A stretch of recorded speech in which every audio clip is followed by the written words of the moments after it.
Everyone watches this content to help them relax before sleep, so I'm curious, where are you tuning in from, and what time is it where you are?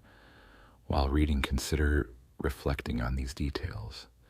A young woman named Arith Wood, at just 27, was not only strikingly beautiful but also highly intelligent. She was close to earning her doctorate in philosophy from Water University and was working as an editor for a scholarly journal in the same field. Her dream of becoming a university professor seemed within reach. In the summer of 2003, Arith decided to spend her vacation visiting her family in Ottawa, Canada. She cherished the time spent with loved ones, enjoying walks and home-cooked meals. On August 6th, she went for a morning run, and upon returning, her parents, already waiting with a tasty breakfast, greeted her warmly.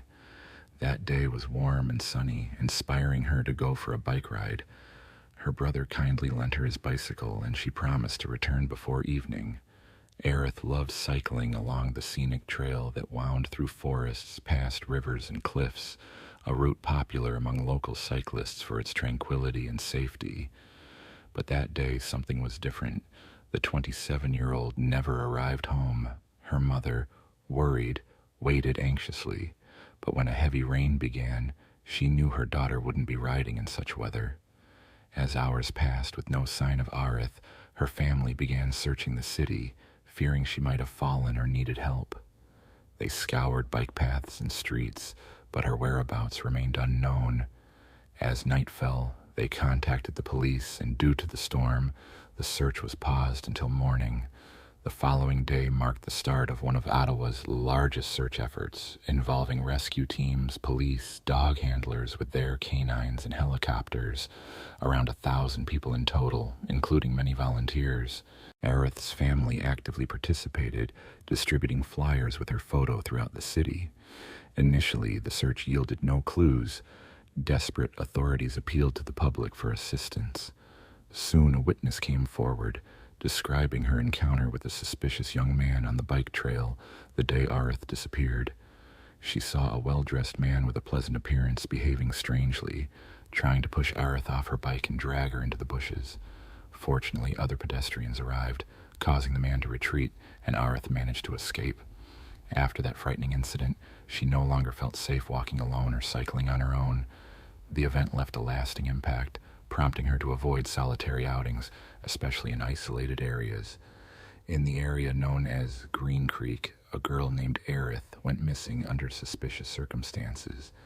An eyewitness who had seen her that day was called to the police station to help create a composite sketch of the suspect. She described him as a young man between 20 and 30 years old, with light skin, dark hair, a beard, and glasses. He appeared friendly and was physically fit. The sketch was shared with Arith's family, but they couldn't identify anyone from it, as many men at the time wore similar glasses and had similar facial hair. Fearing a flood of false reports, authorities chose not to publish the image widely in the media. Instead, they relied on local residents' observations, confident that someone must have seen Arith and could offer a lead. Their hope was justified when 16-year-old Laura contacted the police. She recounted that on the day Arith disappeared, she was riding her bicycle along the trail and saw her sitting on a rock, seemingly resting. As Laura continued riding, she heard a scream and turned back to see Arith arguing with a man she didn't recognize. Laura thought it might be a personal dispute, as Arith wasn't calling for help, and then she saw Arith enter the woods with the man. Fearing the approaching storm, Laura hurried home, but as she left, she believed she heard more screams. The police brought Laura in to view the composite sketch, and she identified the man as the one she saw that afternoon, around 1 o'clock. Later, in the same area of Green Creek, the police received additional reports from girls who had encountered a disturbing individual on the trail. These victims had been attacked, yet fortunately, each managed to escape. One particularly notable account involved a woman who described how an attractive stranger approached her during a walk. They engaged in a friendly conversation until his demeanor suddenly shifted. The man began to seize her, but she managed to defend herself using her bicycle, forcing him to retreat. Frightened, she hurried away, not daring to look back, fearing he might pursue her. Once home, she shared her experience with family, warning them to avoid that location. Strangely, none of the other victims reported their encounters to the authorities. The investigation soon focused on the vicinity of Green Creek, where the attacker was believed to have operated. Evidence emerged when the woman's bicycle was discovered, confirming the police's suspicions. Meanwhile, a breakthrough came when an anonymous caller described a disturbing incident in the woods. The man claimed he had accidentally caused harm to the girl, Arith, and in a confused state decided to conceal her body. He carried her across the creek, dug a small grave, and covered it with branches before ending the call. Law enforcement traced the call to a payphone 20 minutes from Ottawa, prompting a rapid search for witnesses, fingerprints, or DNA from the device. However, the phone had been meticulously cleaned, leaving investigators empty-handed. The search for Arith intensified with specially trained tracking dogs brought to the scene. Their keen noses confirmed the worst fears. They located the girl's grave between two trees in a quiet, scenic spot. Approaching carefully, detectives uncovered her partially buried, naked body. It appeared the perpetrator had been startled during the burial, which explained the haphazard nature of the concealment. Crime scene investigators found no usable evidence, no fingerprints or DNA, making the case more challenging. The medical examiner identified the victim as Arith Wood, noting her death was both horrific and agonizing, inconsistent with an accidental drowning. Contrary to the attacker's account, algae found in her lungs indicated she was still alive when she entered the water. Although her body was found unclothed, there were no definitive signs of sexual assault, though it could not be entirely ruled out. Authorities suspected the crime had a sexual motive, believing the perpetrator targeted girls in isolated areas for this purpose. The urgency to apprehend the suspect grew as police were convinced he had attacked multiple victims and had already caused a fatality. The question remained, how far could this individual go? With each new lead, law enforcement intensified their efforts, determined to prevent further tragedies. Following the release of a composite sketch of the suspect, authorities appealed to the public for assistance in identification. This led to approximately 4,000 calls, each providing potential leads, which the investigators diligently processed, a task that consumed considerable time. On September 10th, law enforcement disclosed a vital detail. The girls who had seen the stranger in the forest had observed a distinctive eagle tattoo on his left shoulder. Recognizing the significance of this clue, the media circulated an illustration of the tattoo, prompting numerous reports of acquaintances with bird tattoos on their faces, necks, or backs. However, these tips ultimately proved unfruitful. In April of 2004, during the review of another batch of calls, investigators received a promising lead. A man claimed familiarity with the suspect, stating he lived nearby and had been riding his bicycle near Green Creek at the time of the incident. Intrigued, detectives summoned the individual for questioning. Upon arrival, the suspect's appearance and age closely matched the description of the perpetrator. Throughout the interview, he appeared noticeably tense, insisting he often traveled that trail on his bike and was unaware of any issues.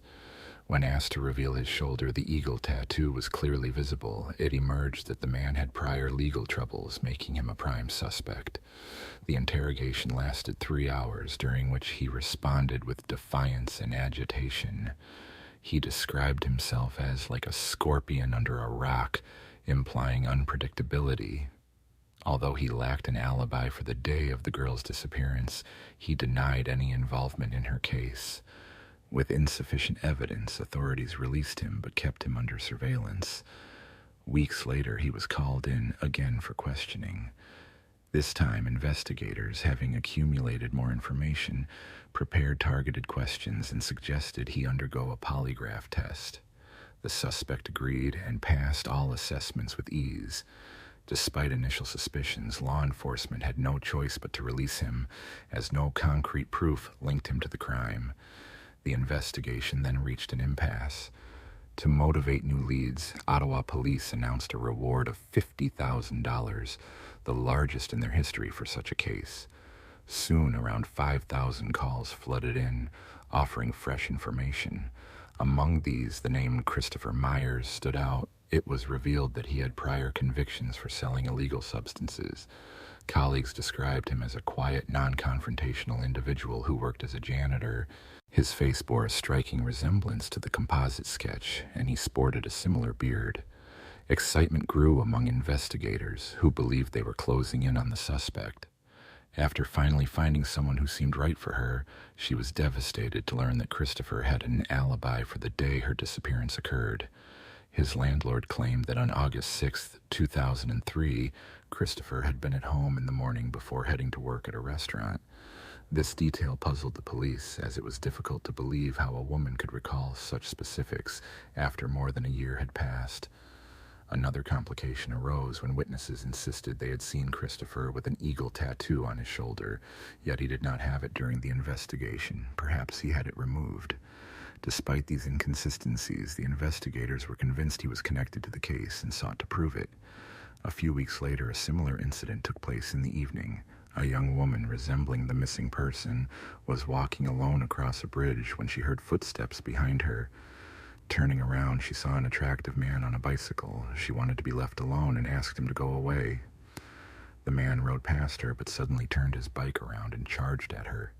Without anyone nearby to help, he forcibly dragged her into nearby bushes. Her loud screams seemed to startle him, and he fled the scene. The victim reported the attack to the police, and other investigators took on her case. Most believed it was an attempted robbery, and the police only learned about this incident much later, during the investigation into the original disappearance. In May, another attack occurred, this time on a tall, blonde woman returning late from a social gathering. A stranger approached her, trying to strike up a conversation, but she asked to be left alone. He then claimed he was lost and asked for directions, which she provided before he left. However, just 10 minutes later, he emerged from the bushes and attacked her. He began strangling her, twisting her neck, and she feared it was the end. Despite this, she fought back, screaming, hitting, and biting. Her cries attracted the attention of nearby residents, who came out to see what was happening. Frightened, the attacker fled, but in his haste, he dropped his phone. Investigators identified the phone as belonging to Christopher Mears, whom they suspected in the original case. The pattern became clearer. Christopher targeted women with similar features, blonde, similar in appearance, and carried out these assaults. He was brought in for questioning, but he was reluctant to admit involvement. Christopher claimed he had never been to Green Creek, had never seen the missing woman, and denied any connection to the other attacks. He mentioned mental health struggles and uncontrollable aggression, but insisted he had not physically harmed anyone. Noticing his crooked teeth, detectives persuaded him to undergo a polygraph test. The 5-hour examination revealed inconsistencies, and Christopher failed to pass, deepening suspicion about his role in the series of crimes. Despite his protests of innocence, Christopher insisted the polygraph results were inaccurate, arguing that lie detector tests were not admissible as evidence. Consequently, he was released, but for the next 5 months, investigators meticulously collected evidence by questioning everyone connected to him, relatives, friends, colleagues, and his former girlfriend. It emerged that Christopher had grown up in a troubled family of alcoholics, and his difficult childhood was marked by mental health issues, including attention deficit disorder and a form of schizophrenia. At age 12, he was removed from his biological family and adopted by another couple. Although his adoptive parents showed him love, his behavior was uncontrollable, prompting them to return him to the orphanage. As he matured, Christopher appeared to become more typical. He finished school, enrolled in university, and socialized with peers. However, his roommate found him unsettling, recalling that he often told creepy stories that frightened her, eventually leading her to ask him to leave the room. His former girlfriend shared that Christopher enjoyed cycling along Ottawa's trails, often admiring the scenic views. She also revealed his secret hobby. He had a temporary tattoo of an eagle on his shoulder, which he had inked on his left shoulder after showing her a sketch. On October 13, 2005, Christopher was summoned for questioning. He was taken into a small, cramped interrogation room where 2 burly investigators sat close, exerting intense psychological pressure. They began with familiar phrases, implying they knew everything about him and his involvement in a recent death. Christopher responded evasively, and after 3 hours of questioning, he started giving inconsistent, confused statements. He admitted that he was in Green Creek on the day in question and that he had encountered the victim. He described being struck by her beauty, which prompted him to approach her with compliments. He claimed that he invited her into the woods, where they talked, and then he began to hug and kiss her, demonstrating his actions to the detectives. According to his account, the encounter ended abruptly when the victim apparently disliked his advances and ran away, falling into a creek. Christopher said he tried to save her but was unsuccessful. He portrayed himself as a hero, yet his subsequent actions contradicted this image. He pulled her body from the water, undressed her, and buried her. When the officers mentioned that he would be charged with murder, Christopher suddenly denied everything, claiming it was a joke and that he had only read about the incident in newspapers. After a serious one-on-one discussion with the detectives, he eventually confessed to having killed the victim. He even drew a map illustrating the location of the crime scene, revealing the full extent of his involvement. On a trail in Green Creek, he first encountered the girl, mocking another individual named Laura, who had seen him with the victim in the woods. Laura recognized the suspect as the same man she had previously observed. Christopher was detained on October 20th, 2005, and agreed to revisit the crime scene to reenact the events. However, upon arrival, he suddenly claimed that the location was incorrect, insisting the incident had occurred elsewhere, despite all evidence aligning with the original site. His mental state was unstable. He would give statements one moment and retract them the next. Additionally, he confessed to other assaults on young women, leading to additional charges. During the trial, his defense argued that Christopher was merely a troubled youth. Initially, he denied his earlier confessions, but later, following advice from his lawyer, decided to cooperate with investigators and pleaded guilty on January 8, 2008, 5 years after the crime. That day in the woods, Christopher was believed to have been stalking his victims, acting like a predator. He attacked several girls, some of whom managed to escape. The likely motive was sexual violence. Arith, who was his type, a striking blonde, was unlucky that day. He attempted to approach her, but an argument erupted, which a teenage girl nearby overheard. Under some pretext, Christopher lured Arith into the woods, where he assaulted her and began undressing her with the intent to assault.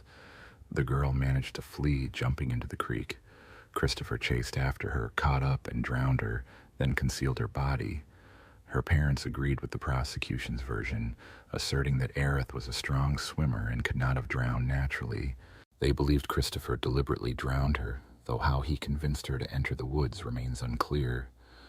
As part of his plea deal, Christopher admitted to second-degree murder. He was sentenced to life imprisonment, with parole eligibility after 10 years.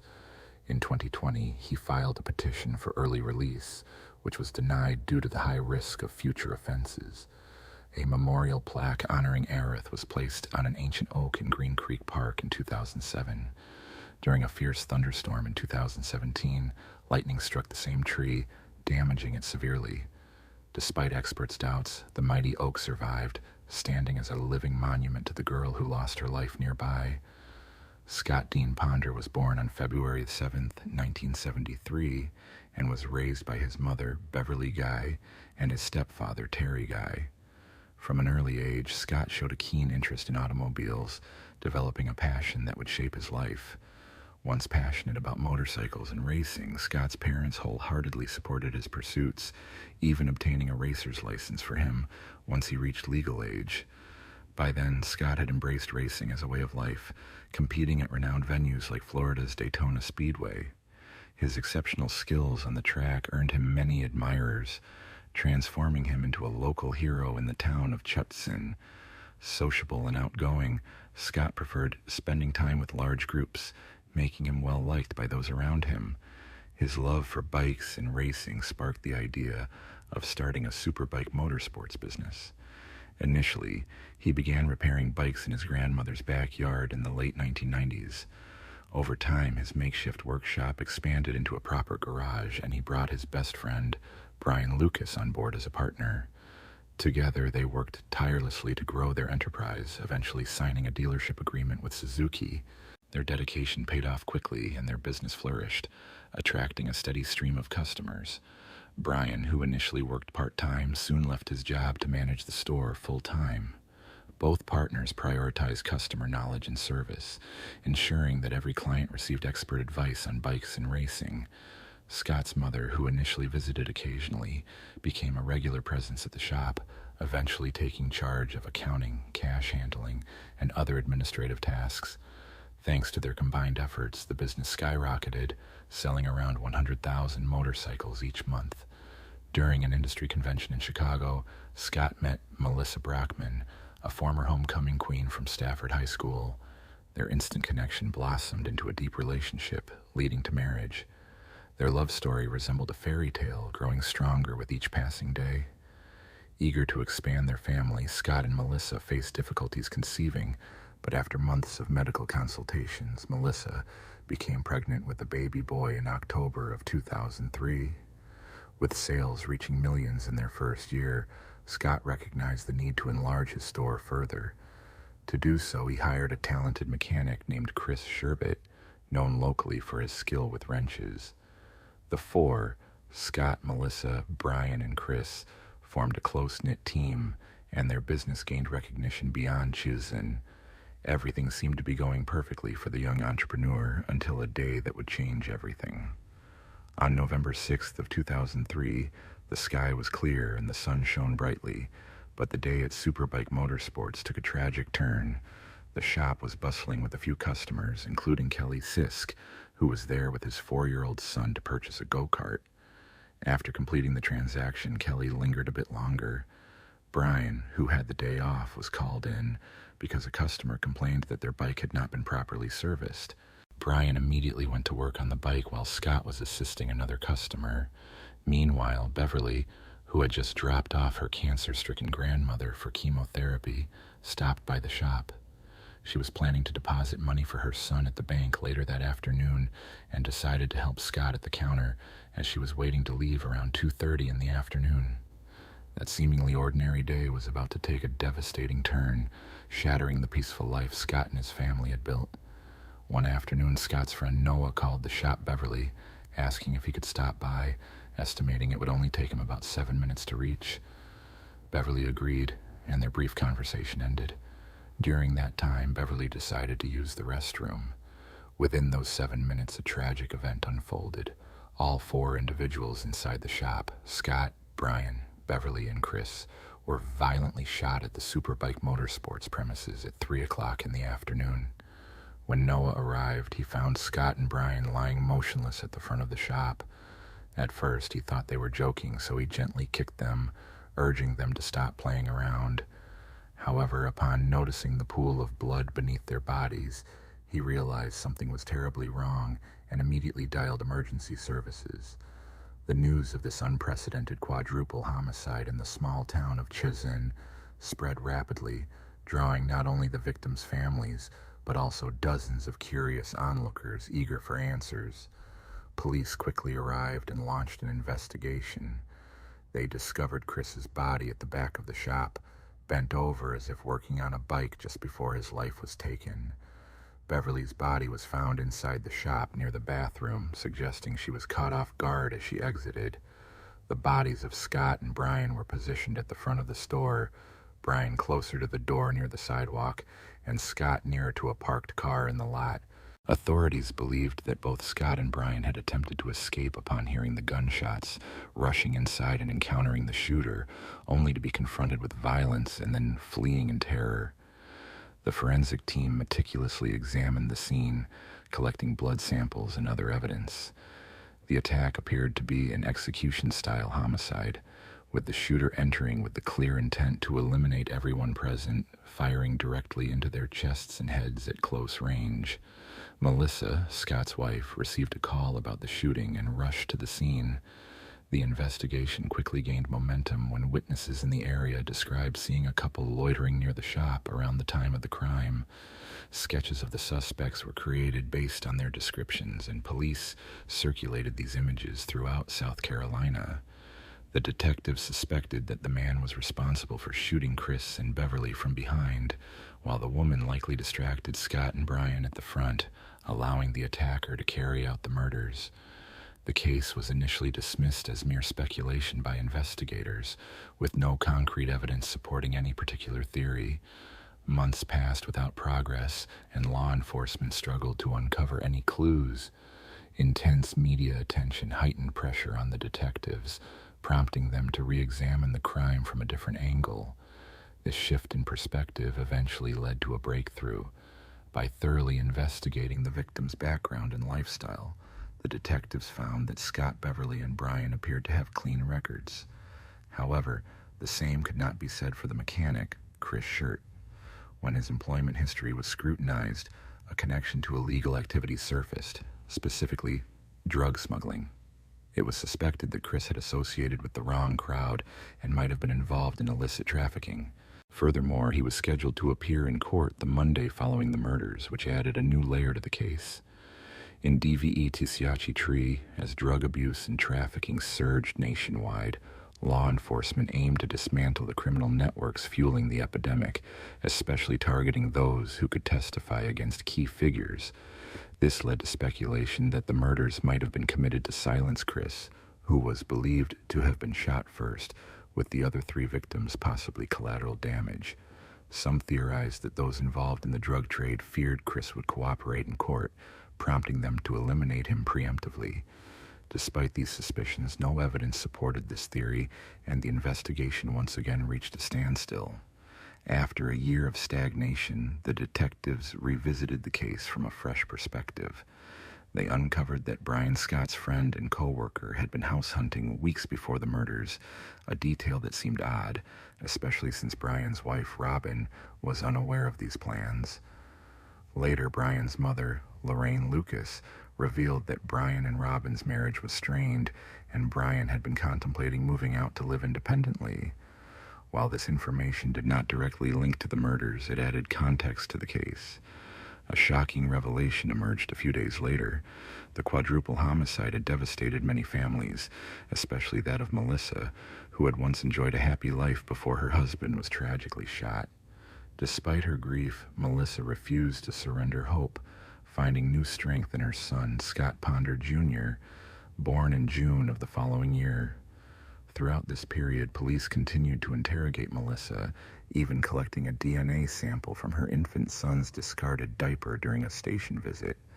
The results of this test stunned everyone, adding yet another twist to a case filled with unanswered questions.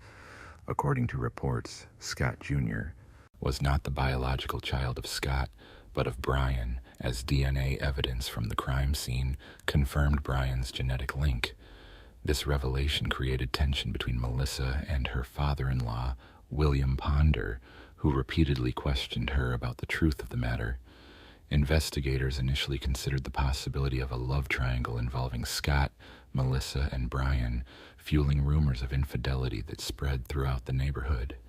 Additionally, Brian's mother suggested that Brian might have had an affair, given his dissatisfaction with his marriage and occasional thoughts of separation. Melissa was called multiple times for questioning regarding her relationship with Scott, but she remained firm in her statements. She explained that she and Scott had faced significant challenges trying to conceive their child, and she was certain that Scott Jr. was indeed Scott Ponder's biological son.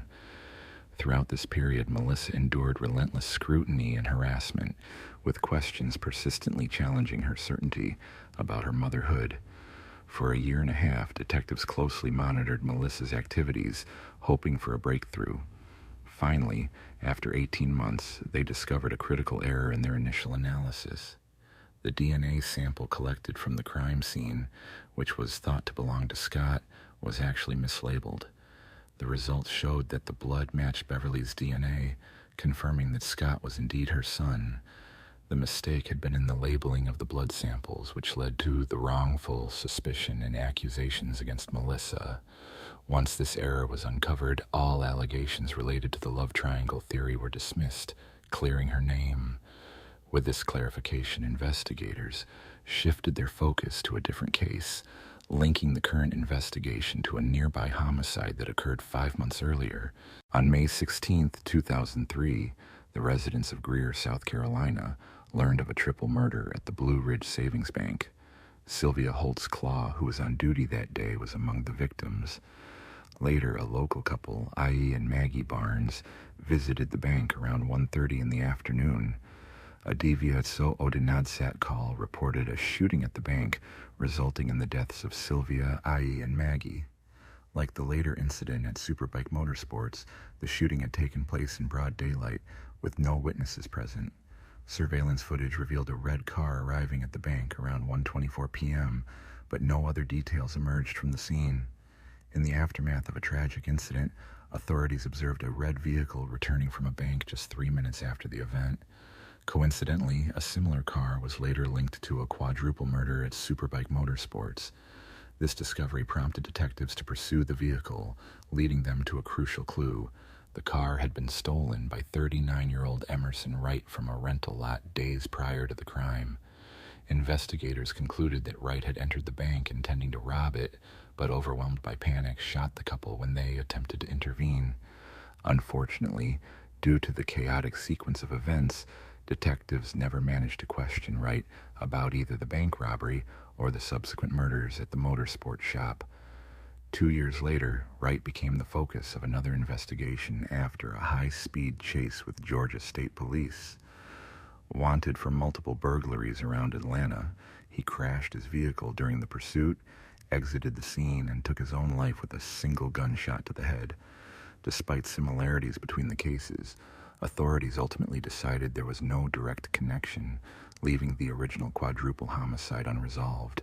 The case went cold within months, and for over a decade, the families of the victims, including Melissa, tirelessly searched for answers, but their efforts yielded no breakthroughs.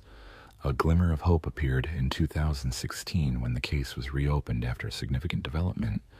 The breakthrough came when the suspect behind the shooting was arrested for a different crime, and during questioning, he confessed to the Superbike Motorsports murders. The man responsible was 45-year-old Todd Camp, born on March 7, 1971, to Reggie Tagg and William Samsel. His parents divorced when he was 2, and although he initially lived with his mother and her new partner, he longed to spend more time with his biological father. Todd exhibited extreme aggression and hyperactivity from a young age. In nursery school, he killed a goldfish with bleach and shot a dog with a BB gun. His behavior led to a brief stay in a Georgia psychiatric hospital, but no significant change occurred. Eventually, his mother, Reggie, decided to send him to live with his father, hoping a different environment might help. On November 25, 1986, Todd planned to abduct a girl named Christy Granado in Tempe, Arizona. He knocked on her door, threatened her with a .22 caliber revolver, and forced her to follow him to his house. There, he tied her up, taped her mouth, and assaulted her. Afterward, he walked her home and threatened to kill her entire family if she revealed what had happened. Christy, however, eventually confided in others, sharing her harrowing experience.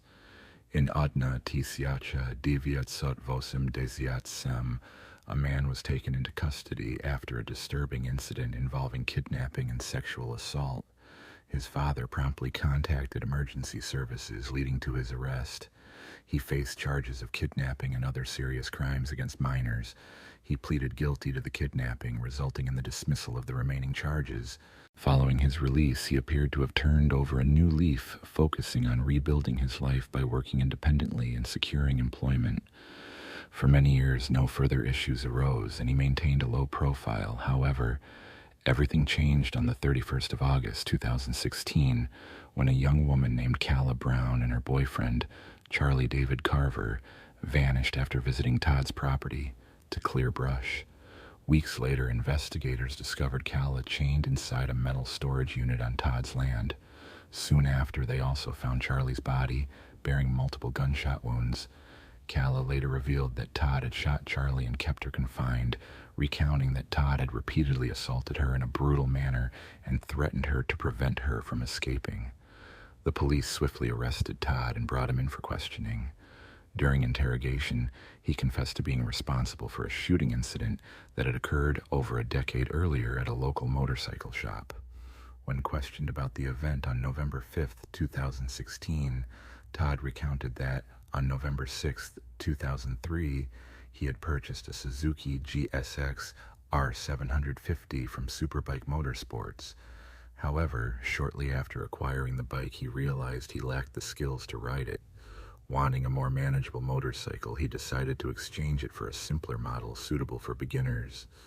Todd mentioned that he was mocked by employees Scott and Brian for his inability to ride the bike, and the exchange never happened that day. Instead, he returned home 14 days later, only to have the bike stolen from outside his apartment complex. Despite filing a police report, the authorities never recovered the motorcycle. Todd also shared that even law enforcement officers teased him about the incident, and he lost a $1,000 deposit for insurance, but neither the police nor the shop followed up with him regarding the stolen bike. Later, Todd enrolled at Greenfield Technical College, where his fascination with motorcycles persisted. He eventually returned to Superbike Motorsports, where he claimed that Scott and Brian continued to mock him during his visits. One day, feeling increasingly frustrated, Todd brought a Beretta 92 FS pistol to the shop. When the shop was empty of customers, he opened fire, fatally shooting all present: Scott, Brian, Chris, and Beverly. He later stated that Beverly was not targeted specifically, but was caught in the crossfire, simply being in the wrong place at the wrong time. In the aftermath of a tragic series of events, justice was finally delivered, offering closure to the families of the victims. Todd Kemp, the perpetrator, confessed to having taken the lives of 3 additional individuals: Johnny Joe, Megan Luxey, and Charlie David Carver, each of whom fell victim to gunfire. Despite the severity of the case, no formal trial was held. Instead, prosecutors engaged directly with the families and the survivor, ultimately offering Todd a plea deal. He accepted a sentence of life imprisonment without the possibility of parole, which was presented just 7 months after his arrest. On May 23, 2017, Todd was sentenced to 7 consecutive life terms, along with 30 years each for assault and kidnapping. The absence of a trial left many victims' loved ones feeling unsatisfied, as they believed justice had not been fully served. Public opinion was also divided. Some felt the plea deal was unfair, especially given the lengthy wait for justice. Scott Ponder's wife, Melissa, expressed relief at finally understanding what had happened to her husband after years of uncertainty. In a heartfelt gathering, the victims' families united for a candlelight vigil, honoring their loved ones and mourning the loss inflicted by a man they viewed as a monster. After over a decade of pain, the families found some solace in finally learning the truth. Melissa Ponder remarked that Todd's explanation for the murders did not sit well with her, as she knew Scott well enough to believe he would never belittle anyone. Nonetheless, she appreciated that justice had been served. The case stirred public outrage over Todd's apparent lack of remorse and the casual attitude he displayed during police interrogations and court appearances. Many believed he deserved the death penalty, considering the gravity of his crimes. This case was undeniably disturbing, revealing a twisted pattern of violence. Moving to a different but equally unsettling story from 2014, we examine the mysterious disappearance of 31-year-old Carly McBride. After visiting her ex-boyfriend's house, she vanished without a trace. It took nearly 2 years for authorities to uncover what had happened to her. Carly was born on April 14, 1983, to Steve Bride and Lorraine Williams. She was known as a cheerful, outgoing child with a close bond to her parents. However, as she grew older, she struggled with substance abuse and alcohol problems, though she made efforts to overcome these issues. By 2014, Carly was a mother of 2 children, William, age 7, and Cadence, age 3. Her children were from different fathers, but details about her relationships remain scarce. One of her last known contacts was Andrew Easton, Cadence's father, who saw Carly in 2013. That year, Carly checked into a rehabilitation center to battle her addiction. During her stay, she met Kenneth News, and their friendship gradually deepened into something more. From August 2014 onward, Carly and Kenneth spent nearly all their time together, despite occasional disagreements. On September 30th, 2014, Kenneth took Carly to Musselbrook, where her 3-year-old daughter Cadence was living with her father, Andrew Easton. Carly visited her daughter for a few hours, entering her former partner's home around 12:30 p.m. The circumstances surrounding her disappearance remain unclear, and the investigation into her whereabouts continued for years, leaving many questions unanswered. Carly's whereabouts became a perplexing mystery after she failed to return home one evening. Her ex-partner, Andrew Easton, explained that they had argued earlier, prompting Carly to leave on foot, intending to visit a nearby McDonald's about a mile away. He claimed she was the last person to see her carrying her daughter and that she had waved goodbye before heading out. Andrew said he usually received calls and texts from Carly twice during each visit, reassuring him she was safe. However, on that particular day, after dropping her off around midday, he heard nothing from her and couldn't reach her despite multiple attempts. Later that afternoon, around 4:30, Andrew went to her house, only to learn she had already left following their disagreement. He insisted she had walked toward the McDonald's, but no one in the neighborhood or along her route reported seeing her that day. This lack of witnesses and the absence of surveillance footage near Andrew's residence cast doubt on his account. The mystery deepened as authorities searched for clues, but Carly seemed to have vanished without a trace, leaving her family and friends anxious and searching for answers. After reviewing surveillance footage from McDonald's, investigators found no evidence that she had ever been there. Extensive searches were conducted behind nearby residential areas, but the chief investigator stated that nothing particularly noteworthy had been uncovered, and the inquiry would continue. Authorities appealed to the public for any information regarding Carly McBride's disappearance, emphasizing the importance of community assistance. Carly was last seen wearing blue jeans, sandals, and a yellow t-shirt, carrying a tan handbag. Following the issuance of a search warrant, police examined her last known residence, hoping to find clues about her whereabouts. A team of officers searched Andrew Easton's house, but they found no signs of foul play or any indication that a crime had occurred there. However, they did uncover something unusual. Carly's Facebook account had been deleted just a few hours after she disappeared, prior to the official report. This sudden removal of her social media profile raised numerous questions. Was it connected to her disappearance? Did she delete it herself, or was someone else responsible? To uncover the truth, investigators reached out to the U.S. Department of Justice, seeking assistance in restoring Carly's account and identifying who might have deleted it. Facebook's data analysis is conducted at their headquarters in Menlo Park, California. Sergeant Wright mentioned that Carly's friends could provide valuable insights, and authorities in New South Wales requested anyone who had contact with Carly on social media in the days before her disappearance to come forward. They urged witnesses to report any unusual activity, emphasizing that the timing of the account's removal appeared suspicious and could hold critical clues. Carly's parents refused to believe she had simply chosen to leave her life behind. Her close friend and roommate, Carly Smith, described her as a free-spirited, easygoing individual who loved life. Smith recounted their recent phone conversation while Carly was traveling to Musselbrook, noting that Carly seemed her usual self, down to earth and caring. She emphasized that Carly was always there for her friends, quick to offer support during difficult times. Smith also made an emotional appeal, asking anyone with information to come forward, emphasizing that everyone wakes up each day unaware of her current whereabouts. The police conducted thorough searches of the area where Carly was last seen, including the use of search dogs and divers, but no definitive evidence was found. Despite the extensive efforts, the mystery of her disappearance remains unresolved, leaving her loved ones hopeful that new information will eventually come to light. Despite extensive searches along the Hunter River, including aerial and trail bike patrols, no clues emerged to lead to Carly McBride's whereabouts. Months went by without any progress, as she left no digital traces. Her phone remained off, her social media accounts inactive, and bank cards untouched. Investigators began to suspect that Carly might no longer be alive. 9 months after her disappearance, her parents reached out for help, enlisting the support of Detective Timothy Seymour, who could request any potentially useful information.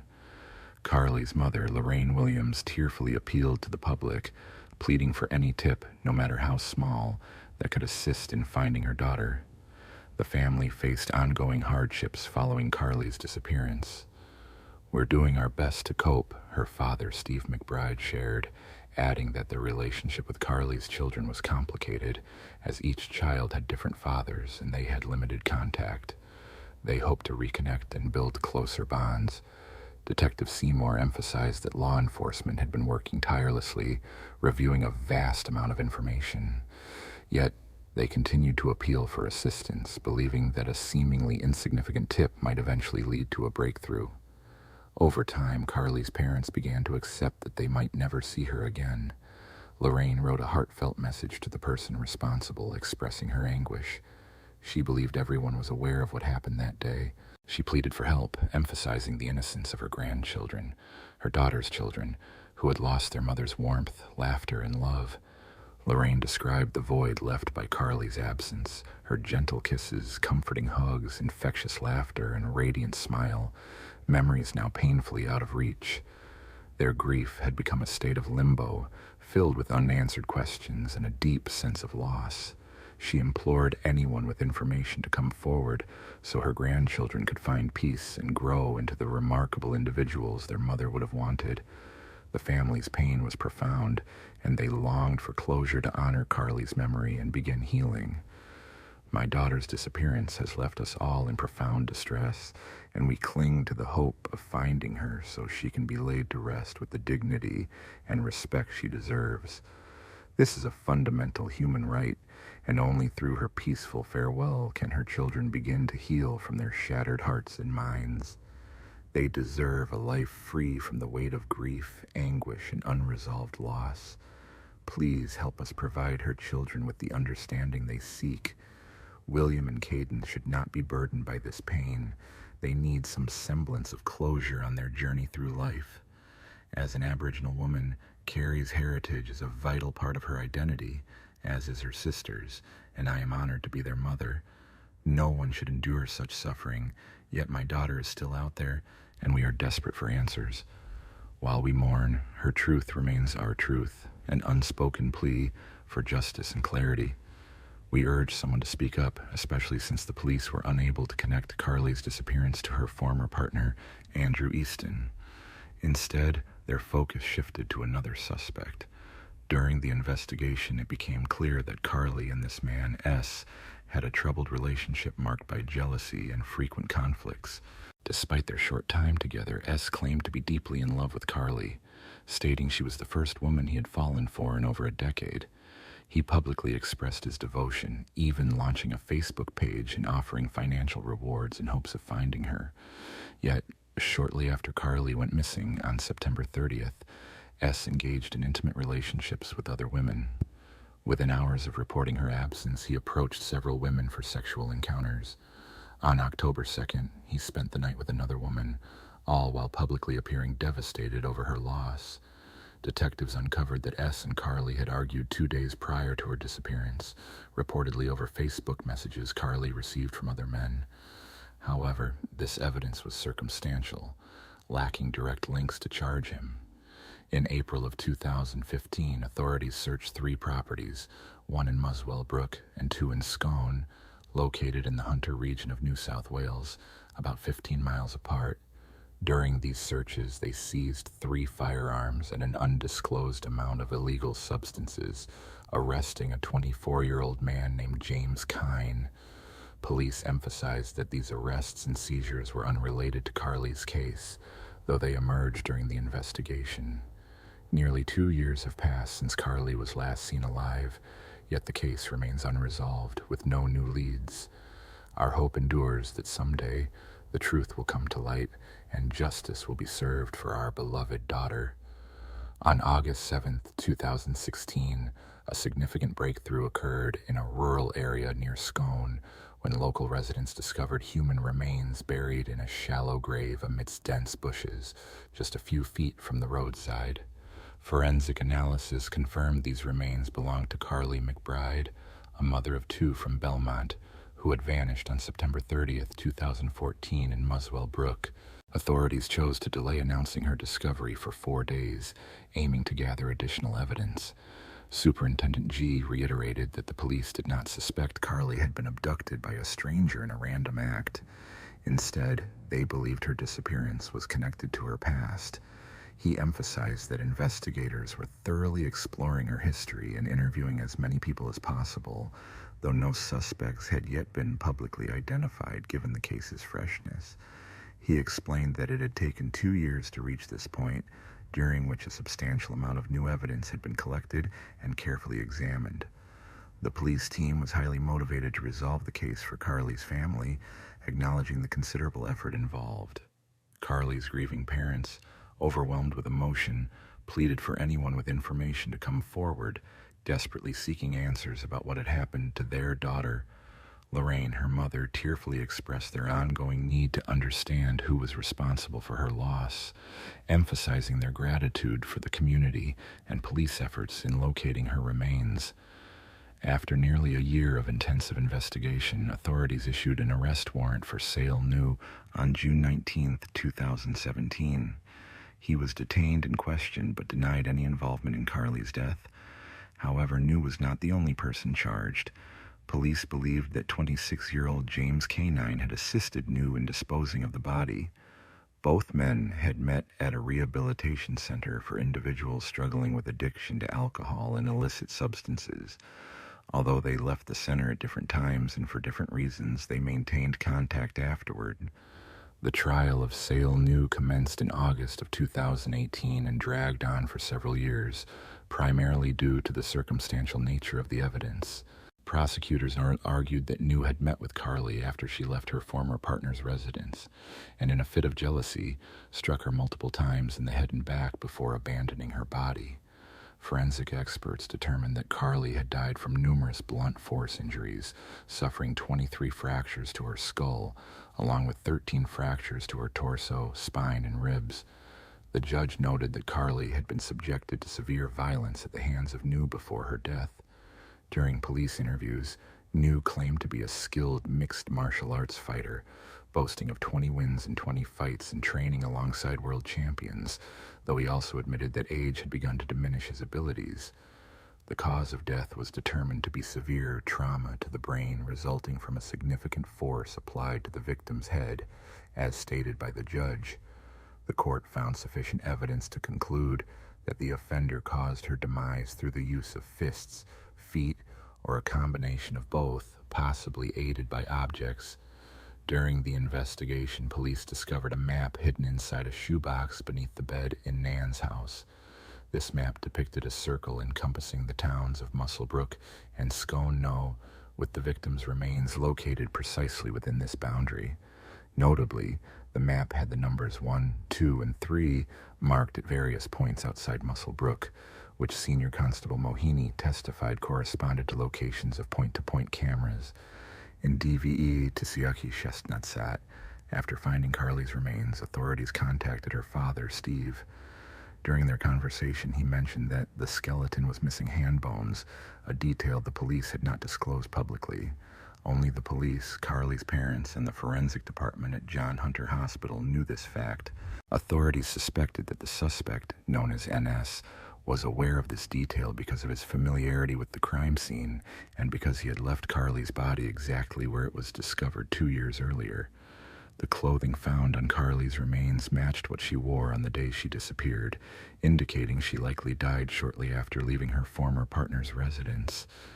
When police searched Ennis's mobile phone, they uncovered evidence that he had deleted Google location services between September 18th and October 2nd of 2014. During the trial, investigators revealed that a photograph of Carly, taken by NS en route to Muswell Brook and later used in missing person flyers, had been edited and cropped before police even received the report of her disappearance. At the time of her disappearance, NS had offered a $20,000 reward for information about her whereabouts. However, his bank account showed signs of financial hardship, suggesting he only made the offer to discourage anyone from searching further, knowing he would not have to pay. From the outset, NS appeared to insert himself into the investigation, attempting to divert suspicion by seeking information on police and emergency service activities. He also canvassed the streets, searching for CCTV footage or witnesses, not to gather helpful clues, but to suppress evidence and see if anyone had observed him intercepting Elmer McBride. While volunteers and police searched around Muscle Brook, distributing missing person flyers, NS was in Sydney, messaging friends about driving an Audi R8 and claiming to know the area where M. McBride's body was found, as well as the crime scene. The images circulating are not of a real scene, but a stage setup used by police to observe NS's reactions. As investigators delved deeper, they interviewed him, examined his social media messages, and uncovered further details about his involvement. As he listened to his phone calls, the more he revealed details about himself. Investigators uncovered that he had been searching online for ways to delete a Facebook account. While his own account remained active, the account belonging to Carly was deleted shortly afterward. Although the evidence was largely circumstantial, prosecutors argued that the pieces of the puzzle began to form a clear picture when assembled. These clues eventually became undeniable, ruling out any other plausible explanations for Carly McBride's disappearance and the discovery of her body approximately 82 feet from the roadside. The judge concluded that the motive behind the violent and impulsive attack on Carly was rooted in jealousy. After picking her up from Muswell Brook, he learned she had spent about 90 minutes with her ex-partner instead of being with her daughter, as planned. During that time, Carly's daughter was not at home, and her being alone with her ex for such an extended period allegedly triggered his rage, leading to the assault. Carly's mother, Lorraine Williams, testified at the sentencing hearing that she had endured 2 years of grief and anxiety waiting for her vibrant, outgoing daughter to return home. Instead, her next encounter with Carly was at her funeral, a day she described as the worst of her life. In December of the previous year, a man named N was found guilty of the crime and sentenced to 27 years in prison, with the possibility of parole in 38. After sentencing, he maintained his innocence, turning to the judge to reaffirm that he was not responsible. James Cunning, who assisted N in disposing of Carly's body, denied any involvement. However, in July of the following year, a jury convicted Cunning as well. The judge noted that Cunning had lied to police during 3 interrogations to create a false alibi for N and had deleted data from his phone to conceal evidence. Although I could not locate his photograph, it is known that Cunning was already incarcerated for illegal weapons possession and prohibited substances when he was charged in the case. In November, at the age of 31, Cunning was sentenced to 7.5 years in prison, with a 4-year period of parole. Following the verdicts, Carly's parents expressed that, despite justice being served, no outcome could ever bring their daughter back. Ashley Renee Lyons was born on July 21, 1985, as the youngest of 3 children. A native of Scott County, she was a member of Cedar Grove Baptist Church and graduated in 2003 from Scott County High School, where she was actively involved in the Future Farmers of America organization. FFA is a dynamic youth program dedicated to leadership development, personal growth, and career success through agricultural education. Ashley's brother Chris, who was just a year older, co-owned a small car repair shop, and together they grew up repairing not only vehicles but also anything with an engine. Ashley had always been passionate about cars, especially the speediest models. Yet her close friend Bobby Gibson knew that her interests extended beyond automobiles. She was deeply in love with Roger McBee, and despite their breakup shortly after prom, they remained good friends. Ashley continued to admire Roger, believing that her future held brighter days after high school graduation. However, life often unfolds unpredictably, and Ashley soon discovered she was expecting a child, with Roger as the father. She was open about her pregnancy with her family, who supported her wholeheartedly and eagerly anticipated the arrival of her baby.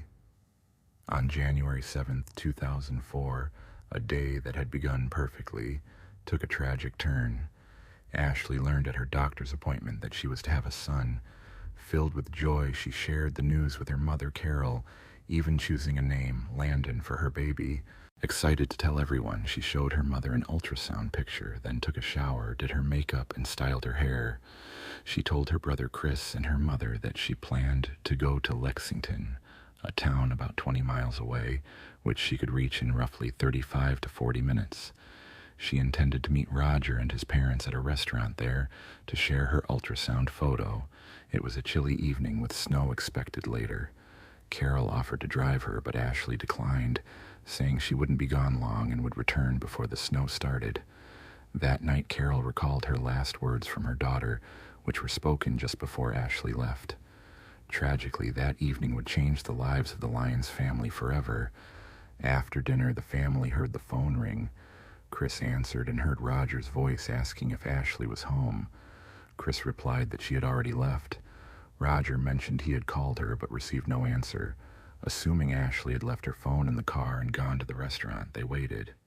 As time passed, no one could reach her. Carol made several calls, but Ashley didn't answer. By 8 o'clock, she still hadn't returned. Ashley had told her she wouldn't be gone long, but she was still missing. Around 9 p.m., Carol contacted Roger's mother, expressing concern that Ashley hadn't come back after their meeting. To her surprise, Roger's mother explained they hadn't seen Ashley that day because their plans had been canceled. Hearing this, Carol's anxiety deepened. If Ashley wasn't at the restaurant and wasn't answering her phone, she feared something was wrong. As the hours ticked by and it neared 10 p.m., her worries grew, and she desperately wondered where her daughter might be and if she was safe. Chris and his father decided they couldn't simply wait and began searching for Ashley. They knew which restaurant she was supposed to meet Roger and his parents at. Upon arrival, they noticed Ashley's car was missing, prompting a thorough search that lasted several hours, but she was nowhere to be found. At one point, Chris suggested checking Scott County Park, a place Ashley loved for feeding ducks and often visited with Roger when they were a couple. Consulting a map, they saw that Scott County Park was roughly 10 miles from Stamping Ground. While driving around the park, they spotted a vehicle resembling Ashley's. The car was running with its lights on. As they approached, they confirmed it was indeed her car. It was hard to imagine what thoughts raced through their minds at that moment. Chris hurried to the vehicle and saw that the driver's side window was lowered. Inside, Ashley sat slumped with her head down, wearing a seatbelt and unresponsive. Chris quickly opened the door and shook her, hoping she was merely asleep, but then he noticed blood on his hand. Instantly, he called emergency services. Tragically, by the time help arrived, Ashley had already passed away, and medical professionals couldn't revive her. Her mother was devastated upon hearing the news, unable to believe her daughter was gone. While Ashley's family grappled with grief, investigators arrived at the scene. Since Ashley had died before the ambulance arrived and evidence suggested foul play, her body was left in the car for examination. The first details they observed were that the engine was still running, the heater and radio were on, and the window was down. They quickly identified the cause of her death. 3 9mm shell casings lay on the ground nearby. Ashley had suffered gunshot wounds to her head and neck. The police searched the park but couldn't find the weapon. The fact that she was shot through the open side window indicated a close-range attack. The chilly night and the lowered window raised suspicions, especially since her position in the car suggested she was not trying to defend herself or escape. Piecing everything together, investigators believed Ashley knew her attacker. The heater being on and the open window implied she had rolled down the window when someone she knew approached her vehicle. Her purse, wallet, and phone remained inside the car, ruling out robbery. Scattered around the scene were ultrasound images, likely the last thing Ashley looked at before her death. She was 5 months pregnant, meaning her attacker also took the life of her unborn son, Landon. This tragedy marked an unprecedented event in Scott County, leaving the community stunned by the violence that had unfolded. The community demanded justice for the tragic loss of 2 lives in such a cold and brutal manner. Investigators learned from Ashley's parents that she had been planning to meet with Roger, the father of her child, on the day she died. When questioned, Roger was visibly shaken by the news of Ashley's passing and the unborn baby. He admitted that their relationship had experienced its share of difficulties, but they were no longer together when Ashley discovered she was pregnant. During the interview, Roger was emotional, tearfully explaining that he and Ashley had intended to meet at the restaurant, but he had to cancel due to other commitments. He tried to contact her twice by phone, but she did not answer, so he called her home, where her brother Chris answered. Roger asked him to tell Ashley to call back when she got home, a story that aligned with what Chris confirmed about her plans that evening. When Ashley's mother, Carol, learned that police had questioned Roger, she found it hard to believe he could be involved. She described him as a kind person, noting how he often helped around the house and got along well with her son Chris. Given their history and Roger's friendly nature, no one suspected him of being responsible for the deaths of Ashley and her unborn child. Meanwhile, Ashley's family searched for clues, trying to identify who might have had a motive. Carol discovered a diary in Ashley's room, where her daughter had documented her thoughts and experiences. One name repeatedly appeared, Dina Williams. Ashley and Dina, who were classmates and shared bus rides, had initially been friends. Ashley felt sympathy for Dana, who came from a poor background and was rumored to be mistreated and even physically abused by her parents. Dana confirmed these stories in conversations with friends. Over time, it became clear that Dina harbored jealousy towards Ashley, especially after Ashley started dating Roger and became pregnant. Their diary entries revealed frequent quarrels and tensions between the two girls. Carol learned from the diary that Ashley and Dina's relationship had been strained, a detail she had previously been unaware of. This new information led her to suspect that Dina Williams might have had a motive for involvement in Ashley's death. After Ashley and Roger's breakup, Dina quickly began dating him, possibly driven by envy and a desire to possess what Ashley had, her relationship and pregnancy. Perhaps Dina's feelings of jealousy and possessiveness pushed her towards actions that could never be undone. With this new lead, Carol decided to share Ashley's diary with the authorities, hoping it would shed more light on the case. Investigators delved into the details of Ashley's journal, believing it held crucial clues to unraveling the case. As they examined her writings, they became particularly interested in her relationship with Dina, which seemed relevant to the investigation. Dina Williams was brought in for questioning at the police station. She firmly denied any involvement in Ashley's death and explained that she had been at an office party at her bank on the evening the crime took place, providing her with an alibi. Dina openly expressed her dislike for Ashley, especially criticizing her pregnancy, but her indifferent attitude toward Ashley's tragic end was not enough to implicate her. Consequently, the authorities released her without charges. Meanwhile, forensic experts analyzed the ballistic evidence. They studied the trajectory of the bullets, the position in which Ashley was found, and the location of the shell casings. From the angle of entry, they estimated the shooter's height at approximately 5 feet 10 inches. Dina, standing around 5 feet 5 inches, was unlikely to have been the shooter. However, her twin brother, Thomas Williams, matched the estimated height. Rumors suggested that Thomas had previously inquired about causing a miscarriage and was known to follow his sister's instructions. Intrigued, investigators questioned Thomas, but he denied any involvement, and no concrete evidence linked him to the crime. He was subsequently released. While police pieced together the evidence, the local community sought to show their support for Ashley's family. They created a makeshift memorial adorned with flowers, stuffed animals, and candles. 2 crosses were placed, one bearing Ashley's name and the other Landon's. As the investigation continued, Ashley's family prepared for her funeral, facing the heartbreaking reality of losing 2 loved ones simultaneously. During the autopsy, the medical examiner removed the fetus from Ashley's body. Both Ashley and Landon were laid to rest together in a single coffin. The fact that the perpetrator remained at large intensified the family's grief. To aid in the search, Ashley's parents offered a reward of $3,000, which later increased to $5,000. Public tips poured in, with many residents calling the police, including one woman who reported seeing someone at a window overlooking the park where Ashley was shot. She mentioned that she saw a figure run out of the park and leap over a fence, providing a potential lead for investigators. Next to the fence, a woman saw a man run up to a waiting red pickup truck with its engine idling. Moments later, he climbed into the passenger seat, and the vehicle sped away. According to her, it was a Chevrolet. If this person truly had a role in Ashley's death, investigators realized they were searching for at least two individuals, since the driver of the truck could have been an accomplice.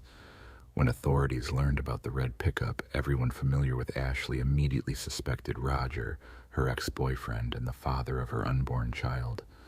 The police promptly seized Roger's truck and conducted a thorough search, but found no evidence inside. He refused to cooperate, and no proof linked him directly to the crime. However, knowing that more than one person was involved, officers deduced who might have wished Ashley harm, someone unhappy about her pregnancy. The only person fitting that description was Dina Williams. Consequently, investigators questioned Dina and her brother Thomas again. During their first interview, Thomas had denied any involvement, but after learning about the eyewitness account and placing Roger's truck at the scene, he became more forthcoming. When asked if he knew who shot Ashley, he quickly responded that it was Roger McBee.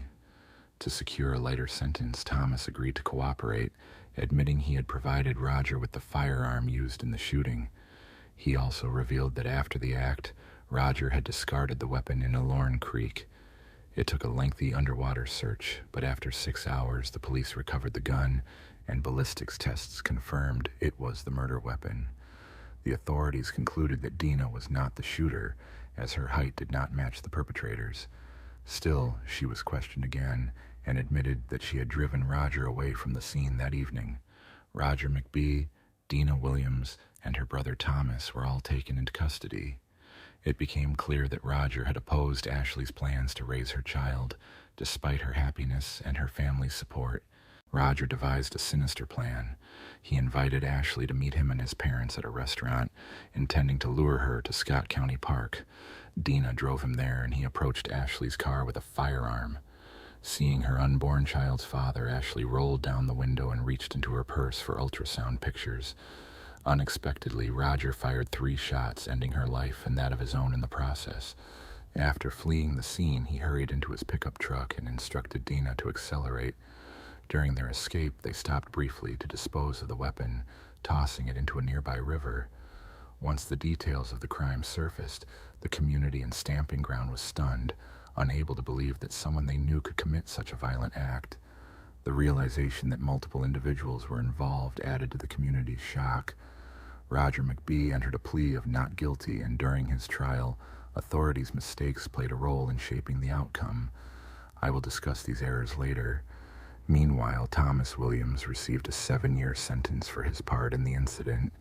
Under a plea agreement, Williams admitted accepting $1,000 from Roger McBee Jr. to harm Ashley Lyons in a way that might cause her to miscarry. However, the plan was never executed, and Williams later agreed to hand over the firearm used in the crime. Court records show that in 2005, Dina Williams pleaded guilty as part of her plea deal. Prosecutors recommended she serve 20 years with eligibility for parole after serving about 17 years, or 85% of her sentence. During the trial, witnesses testified that Williams had expressed a desire for Ashley Lyons to be harmed, and that she had conspired with McBee to poison her, even offering money to cause her miscarriage through violence. Prosecutors also revealed that after initial plans failed, Williams and McBee resorted to more extreme measures. Williams stated that her public defender, Rodney Barnes, warned her that a jury might find her guilty. She admitted driving her car to the park on the night of the murder so McBee could view ultrasound images of their unborn child. She claimed she was simply driving around the subdivision while McBee met with others, and that she later picked him up.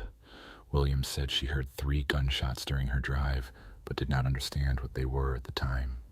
She also stated she never told police about the shooting, fearing McBee's reaction, as he had been abusive toward her.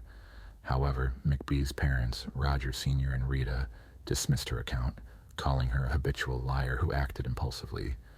They believed her jealousy of Ashley was a motive, and accused her of accepting the plea deal to avoid harsher consequences. In August of 2005, the court sentenced Dina Williams to 20 years in prison. She was released on parole in 2021. In her parole motion, Williams explained she was young and easily influenced by her then-boyfriend, McBee. She claimed to have had no knowledge of the relationship between McBee and Lyons, and emphasized that she was not the primary offender. Williams also noted she had completed various rehabilitation programs while incarcerated and had served approximately 70% of her sentence. Following his arrest, Roger faced charges related to murder, and he initially pleaded not guilty. Despite this, the jury found him guilty, but the Kentucky Supreme Court later overturned the conviction. The court's decision was based on the fact that a jail informant had overstepped boundaries by questioning Roger about the shooting, and crucially, the defense was not permitted to cross-examine the informant. The informant, instructed by police, was allowed to engage in casual conversations about topics like sports and movies, with the hope that Roger would inadvertently reveal details about the crime himself. This tactic was deemed illegal, as prosecutors had obtained evidence through improper means. Consequently, in 2009, Roger was retried and pleaded guilty to being complicit in the crime and tampering with evidence. The court sentenced him to 42 years in prison, with the possibility of parole after 16 years and an additional 5-year term for tampering to run concurrently. In December of 2023, Roger's parole hearing took place. He expressed no interest in parole and declined to continue the hearing, remaining incarcerated. In memory of Ashley Lyons, Scott County Park now features an angel garden adorned with ceramic angel statues, honoring her after her tragic passing. Following her death, Carol and Buford Lyons advocated for a fetal homicide law at both state and federal levels. This legislation recognizes that violence against a pregnant woman constitutes 2 separate offenses, one against her and another against her unborn child. The case of Ramina Nunes, which shocked Spain years ago, exemplifies unimaginable cruelty and cynicism. Her situation was tragically typical. Her husband physically abused her, and she remained silent, hoping he would change. Yet the circumstances surrounding her disappearance were horrifying. Her body was never recovered, only a fragment washed ashore from the sea. To understand how this tragedy unfolded and whether it could have been prevented, it is essential to know who Ramina was and why she never dared to seek help. Ramina Celeste Nunes Rodriguez was born in the autumn of 1990 in Añón, Paraguay, the eldest of 2 daughters in a modest working-class family. Her parents separated when she was young, leaving her mother, Miriam Rodriguez, to raise her and her sister alone.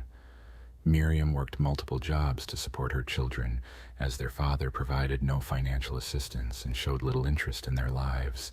At the age of 17, Ramina took a job to support her mother and younger sister. When she was still a schoolgirl, she entered into a romantic relationship with a young man named Christopher, who courted her with great tenderness. They dreamed of building a future together, but their happiness was short-lived. Upon discovering she was expecting a child, Ramina confided in her lover, who responded with an ultimatum: either she'd terminate the pregnancy or they would part forever. Heartbroken by his words, she sought advice from her parents, with whom she was very close. After careful consideration, she decided to keep the baby, fearing that an abortion at such a young age might prevent her from ever becoming a mother again. Christopher, however, kept his promise and severed all contact, showing no interest in her or their child's future. At 18, Ramina gave birth to a son named Lucas. The arrival of the baby worsened her already dire financial situation, forcing her to support her mother and grandson. Eventually, she moved to Spain, hoping to find better opportunities and improve her family's circumstances. Still unable to secure a decent job in Paraguay, she reached out to her maternal aunt living in sunny Spain. Her relative invited her to stay, promising better prospects in Europe than in Latin America. Without hesitation, Ramina packed only the essentials, bought a plane ticket, and left her 2-year-old son in her mother's care, planning to reunite with him once she found stable employment and a suitable place to live. In late summer of 2010, Ramina arrived in Madrid and traveled to a small town called Albacete, where her aunt resided. She quickly began searching for work and was fortunate to find a position as a hotel administrator, thanks to her attractive and outgoing nature. Her salary was decent, allowing her to send part of her earnings home and rent her own apartment so as not to impose on her generous relatives. Soon she met Javier, a man from El Salvador who also sought a better life in Europe. Their relationship was passionate, and Javier appeared to be a serious man working in construction. However, when Romina became pregnant again, history repeated itself. Javier was not prepared for fatherhood, yet they tried to live together for a time. Sadly, after the birth of their son, the couple's relationship ended, leaving Romina once more in a difficult situation, alone in a foreign country with a young child. Romina had once found herself overwhelmed by life's hardships, holding her child in her arms and feeling unsure of how to move forward. She eventually returned to her aunt's home, where she was warmly accepted and supported in every possible way. When her youngest son was about 6 months old, she resumed working as staying home was no longer an option. Yet, a new devastating challenge soon appeared. For a long time, she dismissed her worsening health and fatigue as mere stress and exhaustion, but eventually, her condition prompted her to seek medical advice. The diagnosis was cancer, and Romina faced several rounds of chemotherapy. She lost her hair and shed a significant amount of weight, but she fought through the disease and ultimately overcame it. After treatment, she quickly regained her strength, continued working, and concealed her hair loss with wigs. Romina believed that her resilience through such trials would soon be rewarded with happiness. She saved money with plans to bring not only her eldest son, but also her mother and sister to Spain for a better life. In the summer of 2017, Romina met a man named R. Diaz-Chan at a social event. He was handsome, capable of impressing others, held a stable, serious job, and was financially secure. His charming smile and confident demeanor caught her attention, and he soon expressed interest in her, asking mutual acquaintances to introduce them. Romina, herself a striking woman, appreciated his stature and soon agreed to a date. R was nearly 15 years her senior and worked as a process engineer for a major energy company. He had experienced a couple of failed marriages and had 2 teenage daughters from previous relationships. Despite the age gap and her own history of raising children from past relationships, Romina felt no hesitation. After just one date, they both realized they were in love and didn't want to be apart. Romina was elated, sharing her happiness with friends, and her new partner showered her with small gifts, romantic outings, flowers, heartfelt notes, and compliments. She believed she had finally found her true love, a man who would accept her and her children. However, soon troubling rumors began to surface about R. It was said he had been harsh and even unkind to his former spouses, which contributed to their breakups. Despite this, Romina chose not to believe the gossip. She noticed that R had no contact with his ex-wives or daughters, but she dismissed these concerns, convinced that their connection was genuine. The significant age difference and the presence of children from previous relationships did not deter them. Just 6 months after meeting, they decided to live together, settling into a luxurious villa on Lanzarote, part of the Canary Islands. To Romina, this place seemed like a true paradise, a symbol of her hope for a brighter future. Romina's fleeting happiness was shattered when her relationship shifted from a dream of love to a nightmare of control and violence. Initially, she and her partner, along with her youngest son, Ro, shared a life filled with hope. Romina believed her partner could be an ideal father figure for her children, and she envisioned a future of stability and happiness where her needs would be fully met. Convinced by his promises, she agreed to marry him without hesitation, trusting that their union would bring lasting joy. However, her fiancé's true intentions soon became clear. While he insisted on taking time alone with Romina after the wedding, his real plans involved distancing himself from her eldest child in Paraguay and eventually eliminating her youngest son from her life. Despite warnings from friends about his strange behavior, Romina remained loyal, believing in his love and sincerity. In June of 2018, he purchased tickets for her and her children to visit Paraguay, giving her a one-way ticket for Romina herself. When she returned home and shared her experiences, her relatives sensed something was amiss. They doubted his motives, suspecting he merely wanted to rid himself of her children. Romina was hurt by their doubts, but dismissed their concerns, insisting she trusted her partner. A few days later, she promised to return in the fall for her boys. When she finally came back, she was greeted warmly and spent 2 months in relative happiness with him. Yet, just before their wedding in August, she endured a brutal assault from her fiancé, an event that shocked her deeply. He begged her forgiveness, promising such violence would never happen again, and she chose not to report the incident, hiding her bruises beneath a scarf. On August 10th, despite her injuries, Romina attended the wedding, unaware that her soon-to-be husband harbored deadly intentions. 2 weeks after tying the knot, she traveled back to Paraguay, not to reunite with her children as planned, but simply to see her family. Her mother and sister immediately noticed the changes. Romina appeared distressed, her face marked with bruises, and she moved with a noticeable limp. She tried to conceal her injuries, claiming they were accidental, and spent nearly a month at home. Her relatives were puzzled by her somber mood, especially since she had recently married. Romina explained that her husband had encouraged her to visit her children because she missed them so much. Her mother even praised her son-in-law's generosity, yet beneath her words a sense of unease lingered. Her daughter seemed unhappy, and her appearance raised questions that Romina refused to answer directly, leaving her loved ones worried about her true situation. In September, Romina secretly borrowed money from relatives to buy a return ticket to Spain, as her husband refused to cover the cost. This refusal should have been a clear sign that returning home was not worth the effort, yet her sister Nunia still hoped that everything would work out and that their marriage could be salvaged. On September 17th, Romina's last departure from her family was at the airport, where her mother, sister, and children saw her off. Her sudden disappearance after returning to her husband marked the beginning of a troubling chapter in her life, which increasingly resembled a nightmare. It later emerged that Romina's husband, Rule, had developed a substance dependence, which he no longer tried to hide from her. Under the influence of illegal substances, he transformed into a violent and cruel partner, subjecting Romina to severe mistreatment.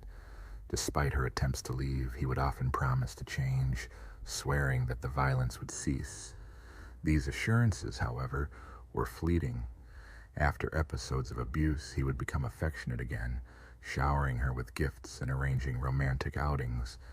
Yet these periods grew shorter, and conflicts involving physical altercations became more frequent.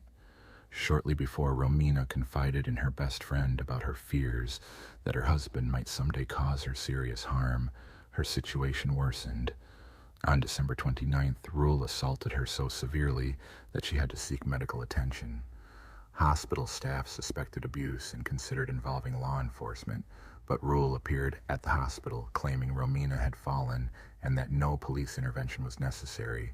She confirmed his version and refused hospitalization, choosing to return home. On January 1st, 2019, Romina's mother, Miriam, tried repeatedly to contact her daughter but received no response. Concerned, she called Rule, but he also did not answer. After several days of silence, Miriam sent a message indicating she intended to report Romina's disappearance to the police. Rule responded quickly, claiming that he and Romina had argued on December 31st, after which she supposedly left him, taking her belongings. He assured her mother that Romina was upset but would soon return, as had happened before. However, Miriam remained unconvinced, sensing that something serious had happened to her daughter. Reluctantly, on January 8th, under pressure from Romina's relatives, Rule filed a report about her disappearance. His account varied from previous statements. He claimed that after their argument, Romina had taken his money and might have traveled to Paraguay to visit their children. He was not particularly worried until Miriam contacted him again the day before. Throughout the investigation, Rule's inconsistent and confused testimony raised numerous suspicions, prompting questions about what truly happened to Romina and whether her safety was truly being prioritized. Law enforcement officials took his case very seriously, determined to uncover the truth behind the couple's troubled life together. After questioning friends and relatives, they quickly realized that their marriage was far from harmonious. Romina had repeatedly voiced concerns about her husband's abusive behavior, though she rarely provided specifics.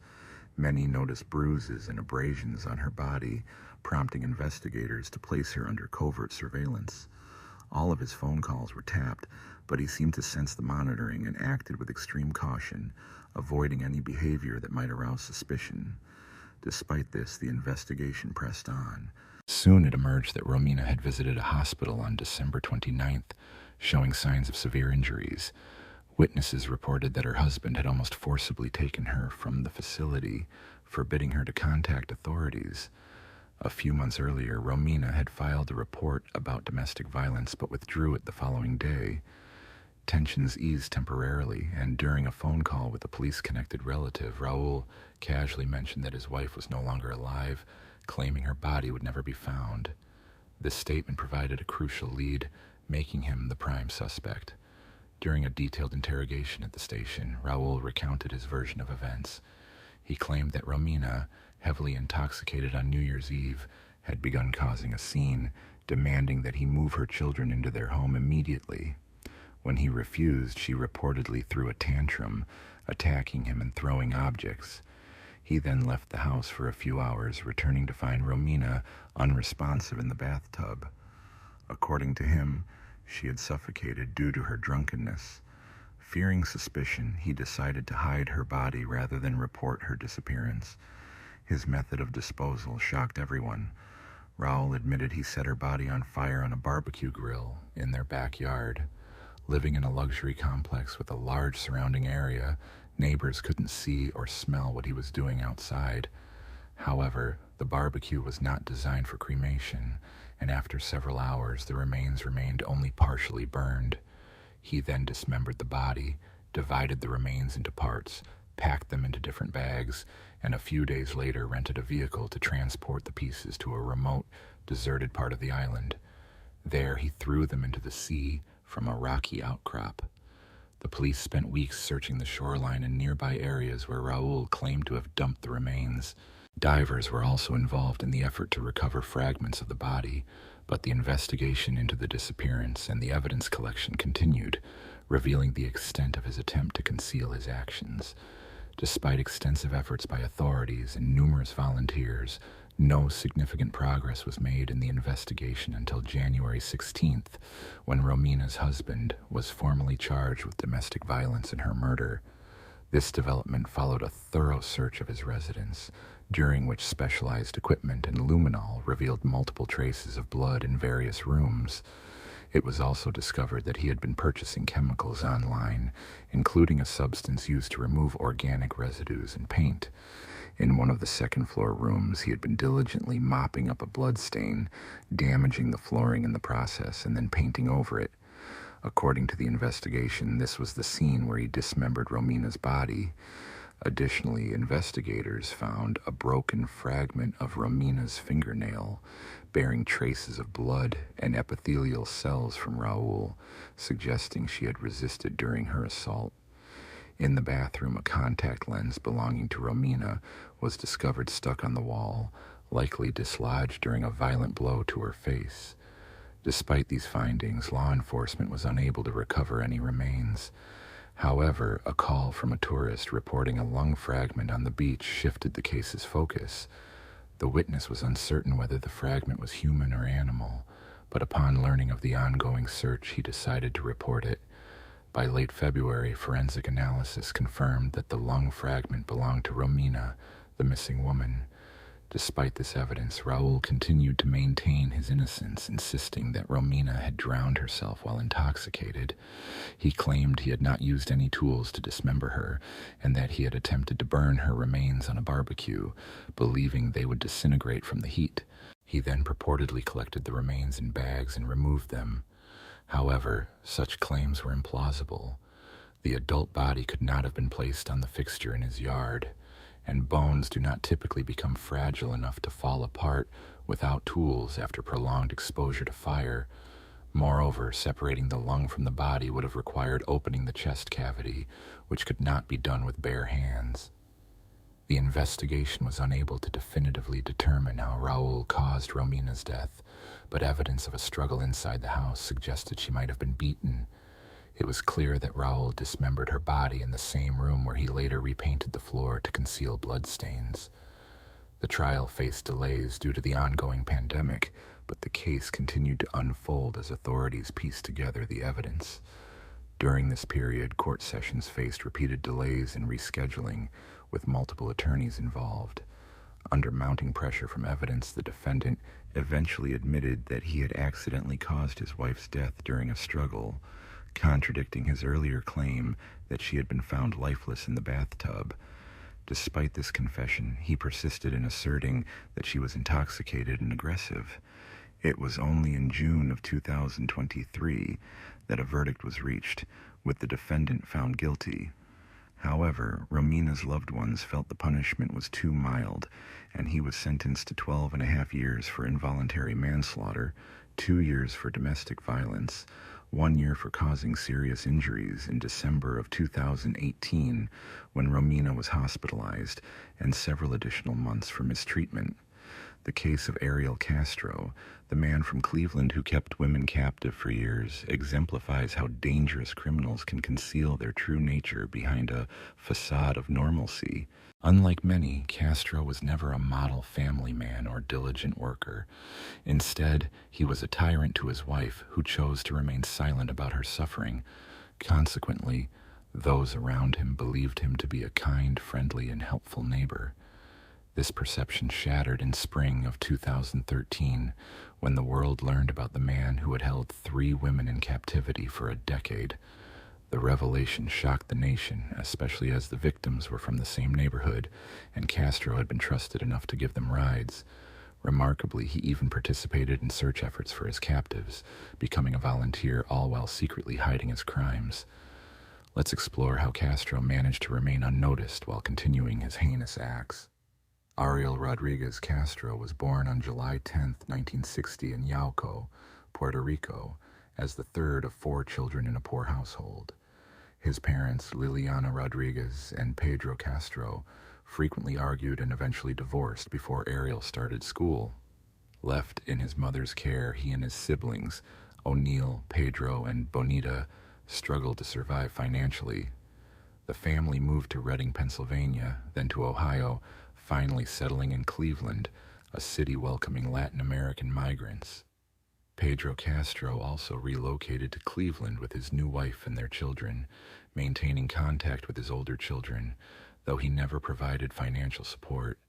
Liliana later remarried, adding more siblings to Ariel's family.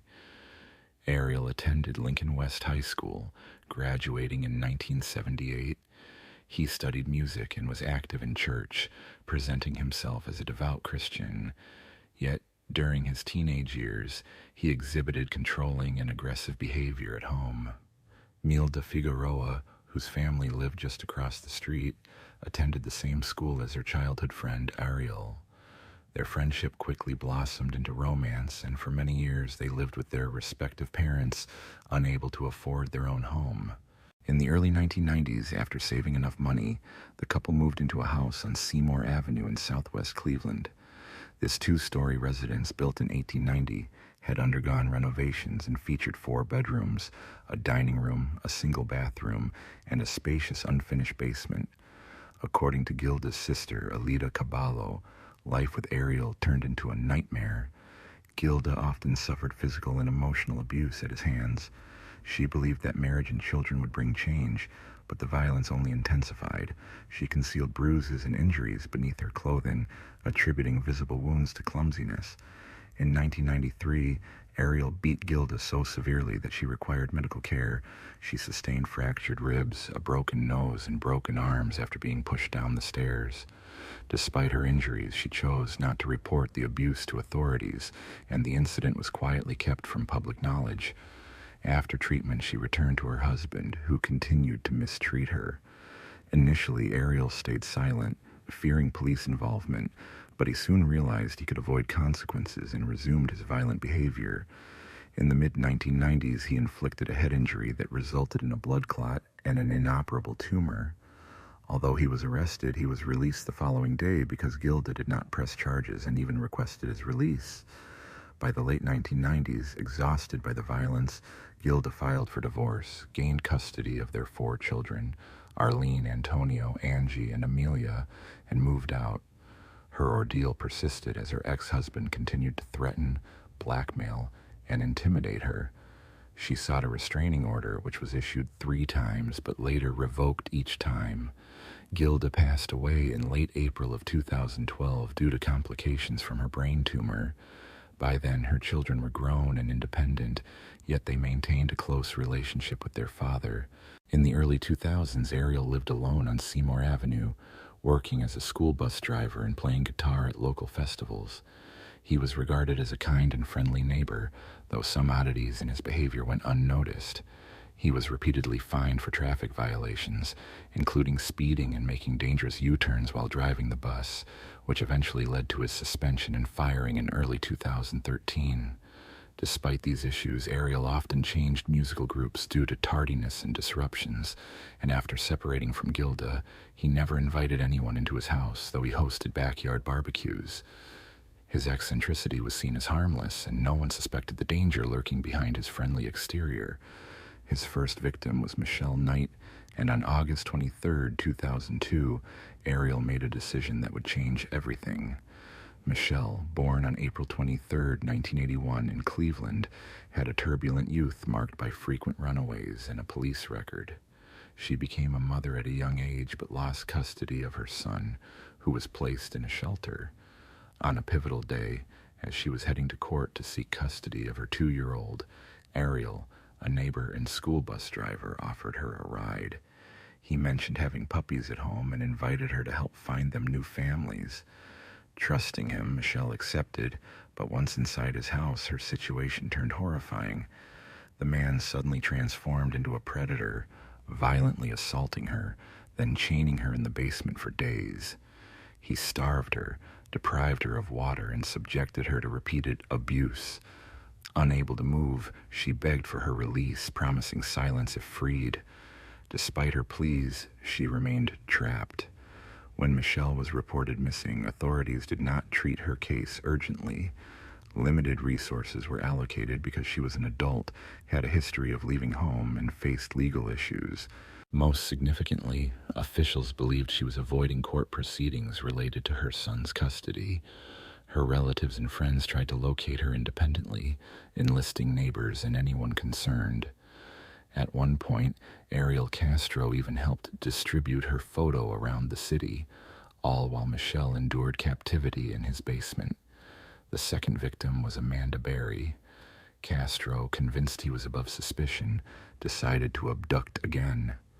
In spring of 2003, Amanda, born on April 22, 1986, was nearing her 17th birthday but mysteriously vanished on April 21st. Working as a waitress, she called home after her shift, promising to return soon. However, she never arrived, nor was she seen in the days, months, or years that followed. On the day of her disappearance, Amanda left her workplace and headed for the bus stop. Ariel approached her with what seemed a harmless offer of a ride, knowing her from school. Trusting him, she accepted. En route, he tricked her into entering his house, where he viciously beat her and dragged her to the basement, where Michelle had been held for months. Amanda faced the same brutal treatment, beaten and starved for several days. Later, Castro targeted a third girl, 14-year-old Georgina Linda Jesus, who was in the same class as his daughter Arlene and was her best friend. On April 2, 2004, the girls left school together, chatting briefly before each went home. On the corner of West 105th Street, Gina encountered Ariel, who promised to take her home. Knowing him since childhood and considering him her best friend's father, she got into his car without hesitation. Despite it being daytime and the streets being empty, no one witnessed her kidnapping. When her disappearance became known, it caused concern among her family and friends. The story eventually aired on the television program America's Most Wanted, highlighting the tragic events and the urgent need for justice. In 2005 and 2006, the abductor was detained twice more, yet the case remained linked to Amanda's kidnapping a year earlier in September. Despite this connection, Castro was never considered a suspect for over a decade. He, however, voluntarily engaged in the search for the missing girls, treating Gina as he did the others, keeping them confined within his home. A witness once saw a middle-aged Hispanic man, and a sketch resembling Castro was created, but no suspicion ever fell on him during that time. For more than 10 years, Castro subjected his captives to relentless abuse, regularly beating, starving, and mentally breaking them to suppress any thoughts of escape or resistance. He punished any disobedience or attempts to flee with severe cruelty. The oldest victim, Michelle, endured the worst treatment, including public beatings designed to intimidate the others. Eventually, Castro moved the girls from a dark basement to a second-floor room overlooking the backyard. During her captivity, Michelle became pregnant at least 5 times, but each time Castro brutally terminated the pregnancies. He starved her and kicked her in the stomach until she miscarried. On one occasion, she nearly died from heavy bleeding, yet Castro showed no concern and refused to call for help. The girls were allowed to shower only once a week as a reward for good behavior, and instead of a toilet, they used a garden bucket, which Castro rarely emptied. He fed them no more than once daily, but continued to beat and manipulate them regularly. At one point, Castro gave the girls a puppy, but a week later he cruelly killed the animal in front of them as punishment for Michelle's disobedience. Throughout the years, Gina remained childless, but in 2006, Amanda discovered she was pregnant. She feared Castro would harm her to induce a miscarriage, but this time, he was surprisingly pleased. He allowed her to carry the pregnancy and even bought an inflatable pool for the birth. In December of that year, Amanda gave birth to a daughter named Jocelyn. The baby was weak but survived. Her appearance closely resembled the other girls, who, now focused on caring for her, became somewhat detached from their grim reality. Castro's attitude softened after Jocelyn's arrival. He began to indulge the captives with small gifts and occasionally permitted them to take walks outside with the child, always under strict supervision. As Jocelyn grew, Castro sometimes took her to visit her mother, claiming she was his illegitimate daughter. The girl developed normally for her age, demonstrating skills in literacy and numeracy thanks to her mother's guidance. She appeared healthy, well-nourished, and well-groomed despite enduring years of captivity and the oppressive control of her captor. In their relentless pursuit of freedom, the girls clung desperately to the fragile flame of hope. Despite their occasional attempts to escape, each effort exacted a heavy toll on them, physically and emotionally. Crow and Ariel, confident in their ability to anticipate every move, ultimately faltered on May 6, 2013. That day, Amanda seized a rare opportunity when an unlocked door beckoned her. Frantically, she alerted a passing neighbor by pounding on the door and shouting through a window.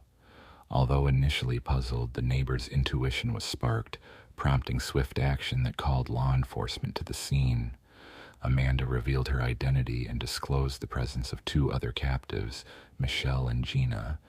After enduring nearly a decade of captivity, all 3 women were liberated and immediately taken to medical facilities.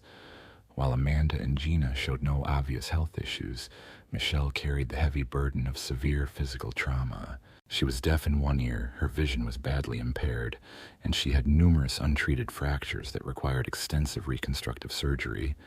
The abuse she endured also led to complications that permanently robbed her of the chance to become a mother. Suspicions of involvement led to the detention of Michelle's brothers, O'Neill and Pedro, both of whom were frequent visitors to the captor's residence.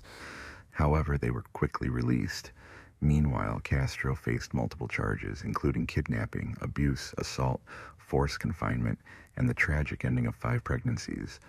The severity of these charges could have resulted in a life sentence or even the death penalty, with prosecutors seeking the ultimate punishment, branding him as the Cleveland Monster. In a surprising turn, Castro chose to cooperate, confessing his guilt and providing detailed accounts of the abductions and torment inflicted upon his victims. In exchange, he sought a reduction of his sentence from death to life imprisonment. Throughout his confessions, he described the harrowing events of captivity while attempting to shift blame onto others involved. On August 1, 2013, the court sentenced Castro to spend his remaining days behind bars without the possibility of parole. His final words mixed remorse with denial. He offered an apology to his victims, claiming his actions stemmed from his own suffering and blaming law enforcement for failing to uncover the atrocities occurring right under their noses. Castro's residence was demolished on August 7, 2013, symbolically bringing closure. The site was reduced to rubble, attended only by the families of Michelle Knight and Gina de Jesus, as others involved in the ordeal chose to avoid revisiting the place of their unimaginable suffering. Yet, amidst the debris, a glimmer of hope emerged when, on July 9, 2013, Michelle Knight, Gina de Jesus, and Amanda Berry released a joint statement reaffirming their resilience and the possibility of healing after such darkness. Deep gratitude is owed to the public for their steadfast support throughout their arduous journey to reclaim their lives. Their unified statement marked the only public expression after years of confinement, yet despite their shared ordeal, the girls chose to never communicate again. The perpetrator was transferred to a correctional facility in Orient, Ohio, following his conviction and was placed under special supervision.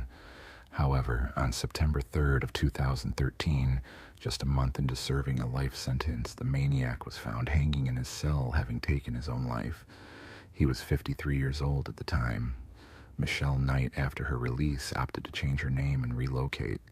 She avoided interviews, but later authored a book detailing the horrors she endured in the Castro household. Her child was adopted after her disappearance, and years later, she located his adoptive parents, though it remains unclear if she reconnected with her now-grown son.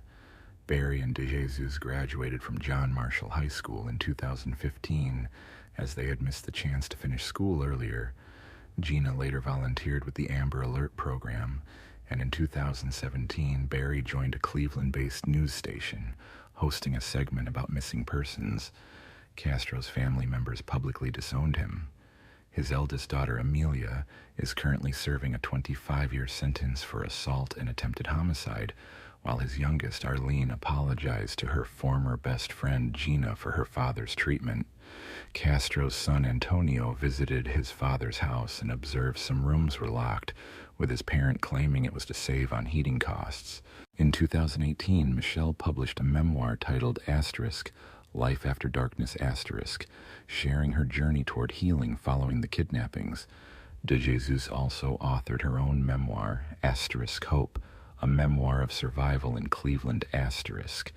Numerous documentaries and 2 feature films, Prisoners of Cleveland Asterisk, 2015, and Asterisk Kidnapped in Cleveland Asterisk, 2021, have explored these tragic events. Ariel Castro's case remains one of the most disturbing in American criminal history. He was convicted of kidnapping, holding, and sexually abusing 3 women for over a decade in his home. Castro abducted Amanda Berry, Gina de Jesus, and Michelle Knight in Cleveland's Tremont neighborhood, imprisoning them in cramped rooms and subjecting them to physical and psychological torment. The victim's ordeal ended when Berry managed to escape by banging on a door and calling for help. She, along with de Jesus and Knight, was rescued along with her newborn daughter. When authorities arrived, they uncovered the full extent of Castro's brutality. Subsequently, he was arrested and convicted of multiple crimes, including sexual assault. In September of 2013, he received a life sentence plus 1,000 years for his involvement in an unresolved case of unlawful detention and a tragic loss of life. Sadly, just 2 months after his arrest, he took his own life while incarcerated. This incident drew widespread attention, igniting discussions about domestic violence and human rights issues. Today, I want to share the story of LZ Maria Lopez, a young woman whose life was marked by resilience and tragedy. Born on March 17, 1995, in the small town of San Cristobal, Verapaz, her family led a modest life. Her parents, Amaral and Brian Lopez, raised her as the youngest of 2 children, alongside her older brother Omar. As an infant, Maria faced a severe intestinal blockage that threatened her life. Her doctors performed a complex surgery with no certainty of success. Her mother's unwavering faith and prayers played a vital role in her recovery, and Maria pulled through. The early operation did not hinder her growth. She developed normally and thrived. Throughout her school years, Maria was active in sports, especially gymnastics and athletics, and she also loved classical dance. Her creative spirit made her sociable and quick to forge friendships. Academically, she was drawn to the humanities and excelled in her studies. After graduation, she aspired to higher education at a prestigious state university, choosing to pursue law and later specializing in criminalistics, driven by her genuine interest in justice. A pivotal moment in her life occurred during her student years when she and her mother visited a car dealership in the capital of Alta Verapaz, Sinal. They wanted to buy a motorcycle as a birthday gift for Omar, who was turning 25. A courteous young salesman named Jorge assisted them, showing various models and offering advice. They selected a motorcycle but decided to consult Omar before finalizing the purchase. They left with a business card and Maria's phone number for future contact. Soon after, Jorge called Maria, not about the motorcycle, but on a more personal matter. Their conversations became frequent, and eventually Jorge asked her out for coffee. Both found each other attractive, and despite being a year younger, their connection grew quickly. It was love at first sight, and they believed in a future together. Within a few months, they decided to live as a couple, even though their families disapproved of such haste. About half a year later, they married, embarking on a new chapter of their lives. Later, they held a wedding ceremony, inviting only their closest relatives and friends to celebrate their union. However, on the day of the event, unforeseen issues arose when the venue encountered a problem that nearly disrupted the entire celebration. The couple had to pay a substantial extra fee to ensure the festivities could proceed smoothly. Little is known about Jorge L. Maria's partner, born in 1996 in Santa Catalina Latina, a small town in central Guatemala. Jorge was the eldest of two brothers, growing up alongside Pablo in a family often struggling financially, barely managing to cover essentials. Their modest means left little room for luxury or toys, and aspirations for a better life were scarce. Despite these hardships, Jorge showed little interest in education or seeking stable employment, lacking ambition. Those who knew him described him as reserved and sometimes aggressive, struggling to control his emotions, which made forming friendships difficult. Yet, meeting his dream girl ignited a new determination. He worked tirelessly to win her affection, rushing into marriage out of fear she might change her mind. From the beginning, her parents were wary of Jorge, sensing something was off but unable to pinpoint what. Despite their doubts, the couple's bond remained strong. Soon after the wedding, she became pregnant. Without a university degree, finding a good job proved difficult, as employers hesitated to hire someone inexperienced and expecting. She had to settle for odd jobs, while Jorge, by then unemployed, was reluctant to seek new work. When their daughter Alice was born, financial struggles intensified. Both parents were out of work, making it hard to pay rent or buy basic necessities. In desperation, Jorge suggested moving in temporarily with his parents. El Maria Lopez hesitated but eventually agreed, realizing they couldn't stay on the streets with a newborn. Her mother, aware of her daughter's hardships, often urged her to return home. However, El Maria Lopez insisted things would improve with her husband and refused to worry. One day, her mother visited and found a distressing scene. Her daughter was in poor health, eating only once a day, and in very limited amounts. Her family, however, saw no need to support their unemployed daughter-in-law. The situation was dire. El Maria Lopez was breastfeeding Alice, and the lack of proper nutrition threatened both their health.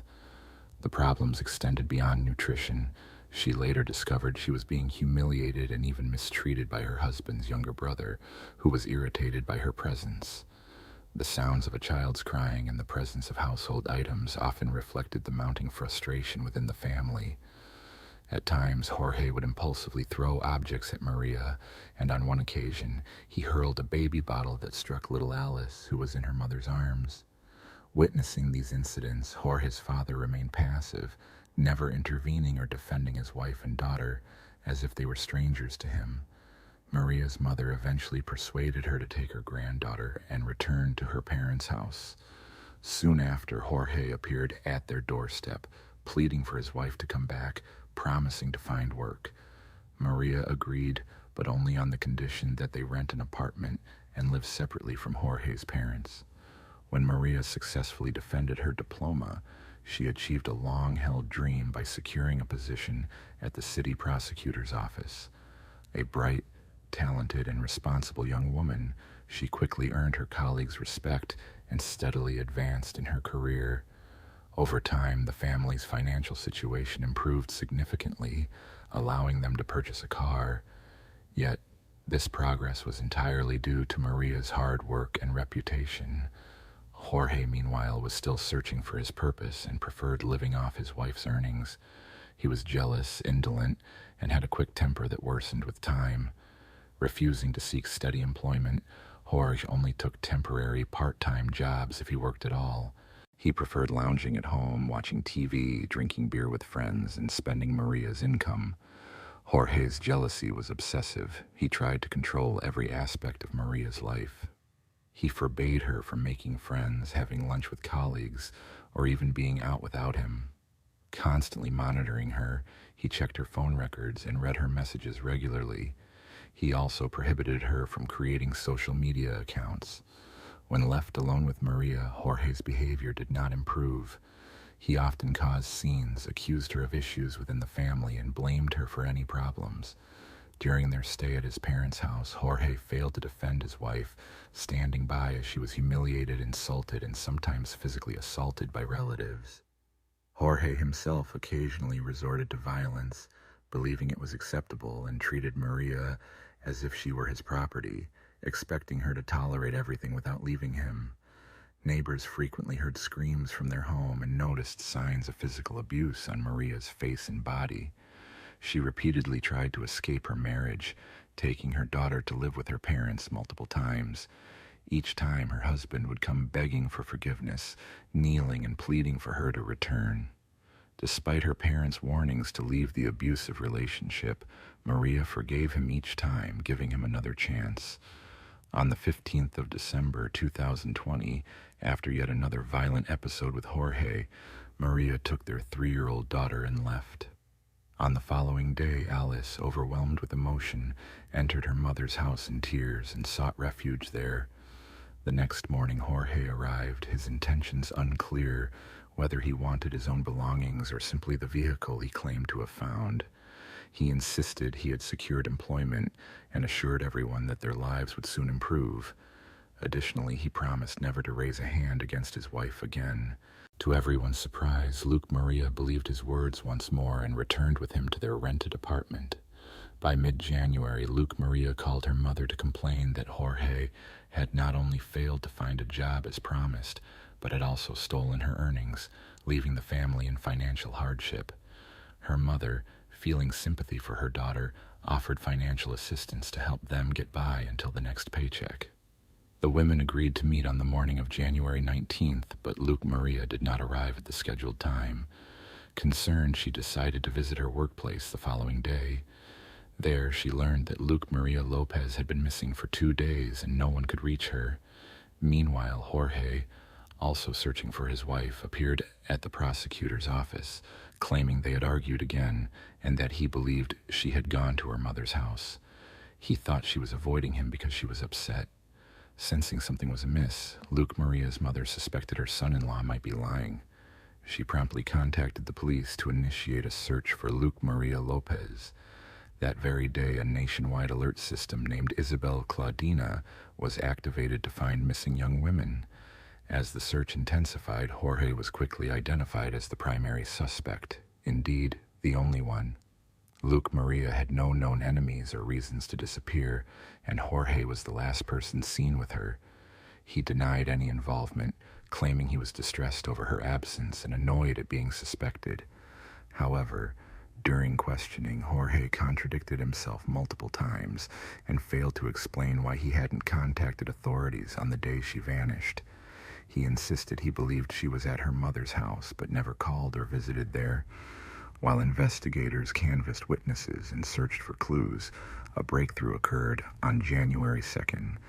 Municipal workers, responding to a report about a blocked storm drain near a road, accidentally discovered Luke Maria Lopez's body. When they lifted the grate, they found a large plastic bag containing something black inside. Upon closer inspection, they were horrified to discover charred human remains. The authorities were immediately notified. Initial speculation suggested that the remains might belong to Luke Maria Lopez, though further investigation was necessary to confirm her identity. A woman named Lopez, whose case garnered widespread attention, was later confirmed through forensic analysis to be the young woman whose remains were found. Despite the extensive damage caused by fire, her parents and brother identified her with certainty. Interestingly, the package containing her remains was discovered on the same street as the prosecutor's office where she had worked. This location lacked surveillance cameras and adequate lighting, making the scene more mysterious. Pathologists determined she had been subjected to severe physical assault before her death, with the primary cause being asphyxiation, evidenced by internal hemorrhages and multiple fractures sustained while she was still alive. Dried blood particles in her nose and mouth, along with deep marks on her neck, indicated strangulation. At the time of discovery, no new suspects had emerged. Her parents strongly believed that her husband was responsible for her death, leading to his arrest as authorities examined his possible motives. During the investigation, psychologists and criminal analysts closely scrutinized the dynamics within their marriage and family life. A disturbing element surfaced when Lopez's family received an anonymous audio recording from a neighbor familiar with their household. The neighbor, who had often witnessed domestic disputes, had recorded a recent incident without realizing it would lead to tragedy. The recording captured Lou Maria desperately pleading for help amid muffled sobs. Lopez was deeply distressed by this evidence, lamenting that if authorities had been alerted earlier, her daughter might still be alive.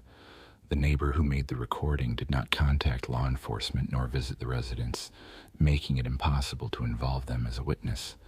The authorities, therefore, could not trace the source of the recording, which was subsequently included as crucial evidence in the case. A key witness later emphasized the importance of vigilance, urging citizens to report domestic violence incidents directly to police rather than relying solely on recordings or cameras. Such proactive steps could potentially prevent tragedies.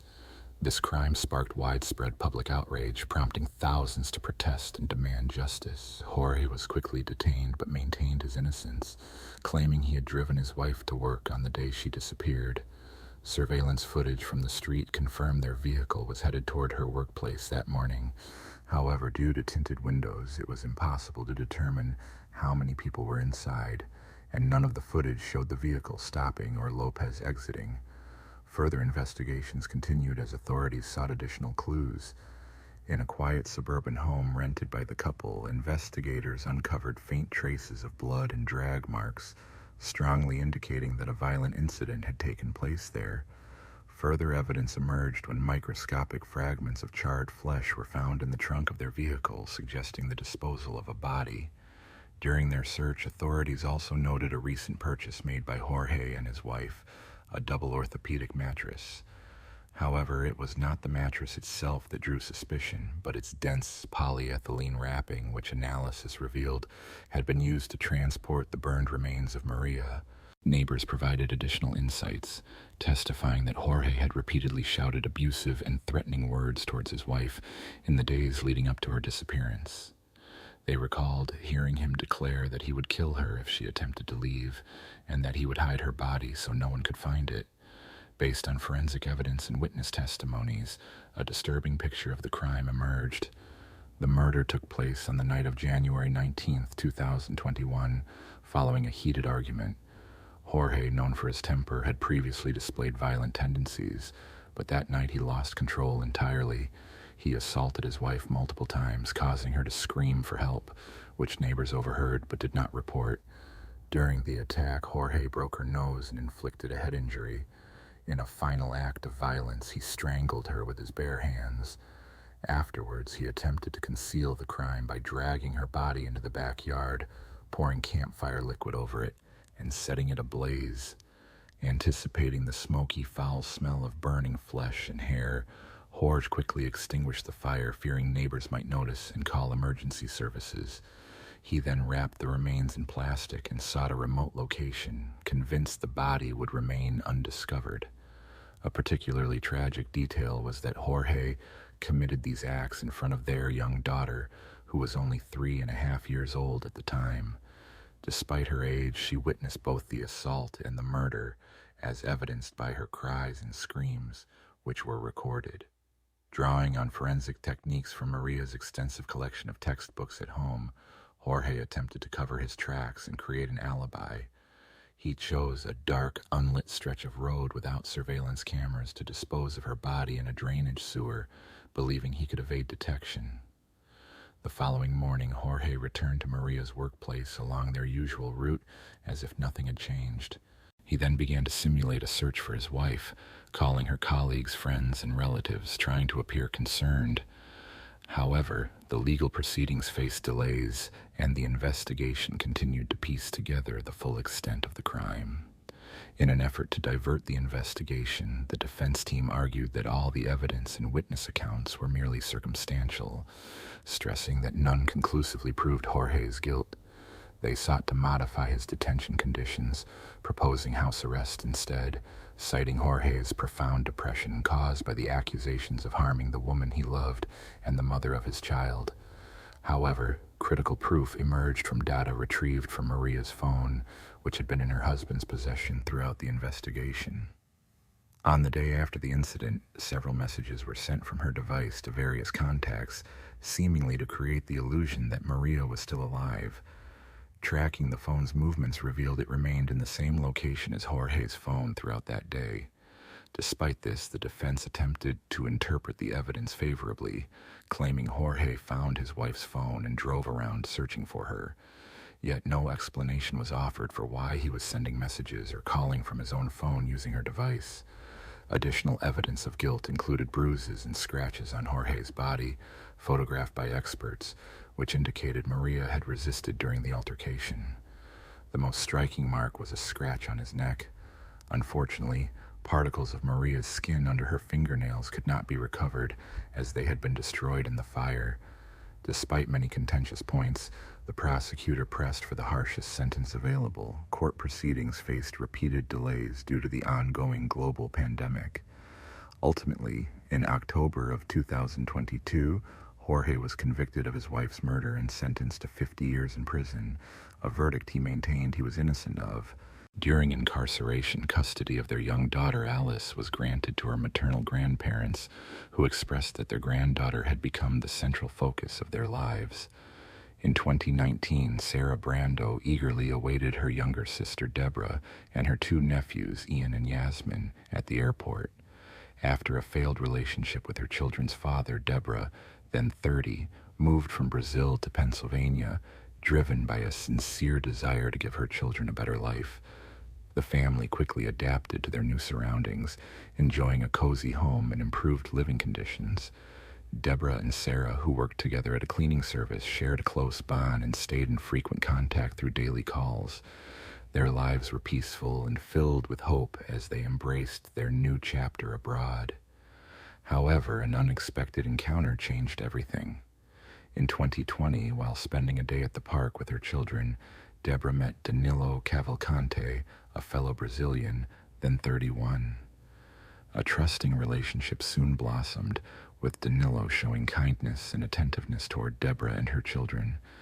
Believing she had found a reliable partner, Deborah felt hopeful about their future. After several months, they rented a small house and began living as a united family. Over time, Danilo's temperament, often fiery and impulsive, began to shift. As his emotional attachment to Deborah deepened, his jealousy and obsession grew unchecked. Suspicion and mistrust turned into a desire for complete control, leading to frequent conflicts. Danilo, prone to heavy drinking, would often return home in a rage, behaving almost like an enraged animal. He demanded absolute submission from Deborah, punishing her severely in front of their children whenever she resisted or tried to defend herself. The situation became unbearable for Deborah, who, despite her strength and efforts to protect her family, found herself unable to endure the violence. Eventually, Deborah decided to leave. She returned to her sister's home, seeking safety after numerous threats from Danilo. She also took steps to protect herself legally, obtaining a court order that barred him from approaching her. Despite her efforts to distance herself, Danilo continued to pursue her aggressively, often resorting to threats of violence if she considered ending their relationship permanently. Fearing for her safety, Deborah investigated Danilo's background. Through social media, she uncovered startling information about his past. In 2017, in Brazil, Danilo had fatally wounded a 20-year-old student named Walter Moreira Dori, shooting him 5 times near a restaurant in Figueira. This revelation shocked Deborah, revealing that her partner had a violent history she had been unaware of. The investigation into a seemingly minor matter, an unpaid car repair, uncovered that the 2 men involved had been friends before a tragic event unfolded. Following the crime, authorities in Brazil issued an arrest warrant after approving the prosecutor's request for preventive detention. However, Danilo Cavalcante managed to leave Brazil through Brasilia International Airport due to procedural delays in updating the judicial decision in the National Warrant Registry. This revelation left Deborah deeply shaken as she realized how much danger she faced simply by being connected to Cavalcante. It wasn't until nearly 7 months later that Cavalcante entered Puerto Rico illegally in June of 2018. Once there, he obtained a false ID and eventually settled in Chester County, Pennsylvania, where his sister lived. Upon discovering Cavalcante's true identity, Deborah issued an ultimatum: leave her alone or she would reveal who he truly was. Tragically, this warning proved deadly. On the evening of April 18, 2021, Deborah was walking outside her home with her children playing nearby. She was chatting quietly with an elderly neighbor when Cavalcante approached and pulled her aside for a conversation. The neighbor watched but did not intervene. Initially, their exchange seemed calm, but suddenly, Cavalcante drew 2 knives and attacked her. Despite her children's pleas for him to stop, he continued his assault, stabbing her multiple times. Deborah collapsed to the ground as he inflicted a total of 38 wounds. A neighbor witnessing the attack tried to help by stopping the bleeding, while Deborah's daughter ran to seek emergency assistance. Deborah Brendo was rushed to the hospital but succumbed to her injuries. Meanwhile, Cavalcante fled Pennsylvania to avoid arrest, remaining on the run for several hours until Virginia State Police captured him. He was extradited back to Pennsylvania and placed under detention pending trial. On August 16th of 2023, Cavalcante's trial for first-degree murder began in Chester County. The investigation revealed that Cavalcante refused to accept the end of their relationship and had been subjecting Deborah to ongoing domestic violence since 2020. During the trial, Deborah's young child tearfully recounted the terrifying events of that day. The jury took only 15 minutes to find Cavalcante guilty. He was sentenced to life imprisonment without the possibility of parole. Following the verdict, Cavalcante was transferred to Chester County Jail in Pocopson, where he awaited transfer to a federal facility. An inmate successfully escaped from Chester County Jail by exploiting a chimney. He scaled the walls separating 2 narrow hallways and climbed through the chimney to reach the roof, bypassing the barbed wire fences. Surveillance footage captured him squeezing through the tight space between 2 walls in the exercise yard, where he used his arms and legs to ascend. Once on the roof, he ran across it, then climbed over the fence and pushed through the barbed wire to attain freedom. The prison officials, aware of previous vulnerabilities, believed they had addressed them after an earlier escape attempt by an inmate named Eagle Bolter. Following Bolter's escape several months earlier, they added barbed wire, assuming it would prevent similar incidents. Warden Howard Holland explained that in May, Bolter had climbed onto the roof and jumped to a less secure area, but was quickly recaptured less than a mile from the jail within about 5 minutes. In response to this recent escape, the prison was shut down, sparking an extensive search for Danilo Cavalcante, a Tritsat tri-year-old considered highly dangerous and potentially armed. The escape of such a notorious offender drew widespread media coverage, with daily updates broadcast across all channels. The Pennsylvania State Police Chief overseeing the operation held regular briefings, urging residents to stay vigilant and actively assist in tracking the fugitive by observing their surroundings. Thanks to community reports, Cavalcante was spotted a few hours after the escape walking along a road about 2 miles from the jail. Early on September 2nd, security cameras recorded him in the vicinity. Authorities established a search perimeter, securing nearby roads and railways to prevent his escape, and offered a $10,000 reward for information leading to his capture. The search focused within 2 miles of the prison, particularly in the densely wooded Pocopson Township. A local resident saw Cavalcante in a creek bed days after the escape, but he fled into the woods before law enforcement could reach him. The manhunt continued for about a week, during which a security camera captured him at Longwood Gardens, a popular botanical garden nearly 3 miles from the jail, south of the initial search zone. The terrain was challenging, with ravines, tall fields, and thick grass providing ample cover for someone of his stature, standing 5 feet tall and weighing around 120 pounds. Deputy U.S. Marshal Robert Clark noted that the difficult landscape, combined with extreme heat and humidity, complicated the search efforts, which persisted despite these harsh conditions. Following nearly a week of relentless efforts, the search for Danilo Cavalcante intensified as the number of officers involved increased from about 250 to nearly 400. The operation was bolstered not only by additional personnel, but also by advanced equipment, including helicopters overhead, broadcasting a recorded plea from Cavalcante's Portuguese-speaking mother, urging him to surrender peacefully. The next day, surveillance footage captured Cavalcante on a property approximately 2 miles south of the prison. Authorities responded swiftly, establishing a new perimeter around the site, which included Longwood and nearby schools. These areas were temporarily closed to facilitate ongoing search efforts, which continued intensively for several days.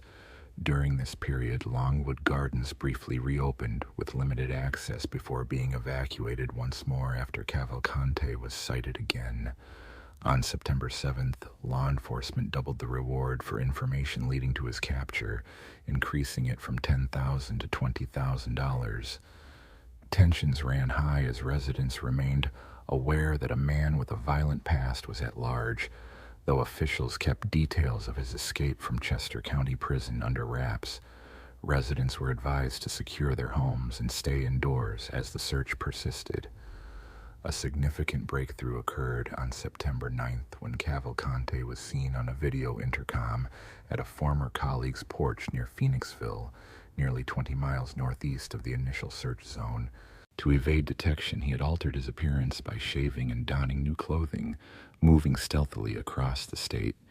During his escape, he stole a van from a local dairy and drove it in hopes of finding shelter or assistance from acquaintances.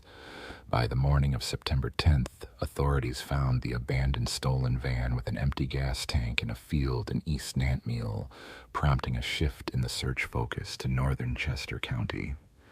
Cavalcante's movements led to further adjustments of the perimeter on September 11th, and he was placed on Interpol's most wanted list. The reward was increased again to encourage tips from the public. That night, emergency services received a report from a resident claiming a man matching Cavalcante's description had broken into his garage.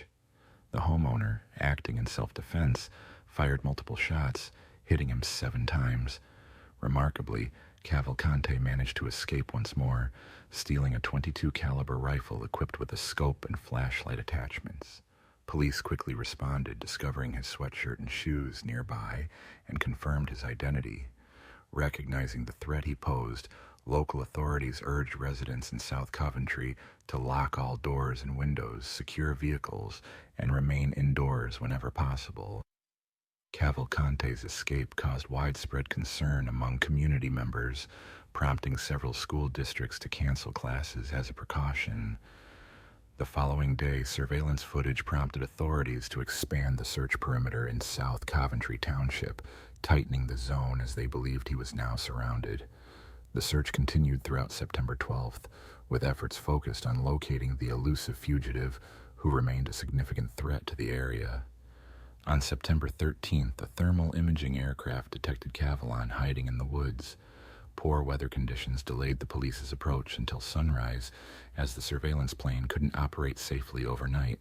A breakthrough came early that morning when authorities learned a security alarm had sounded just after midnight within the final search zone.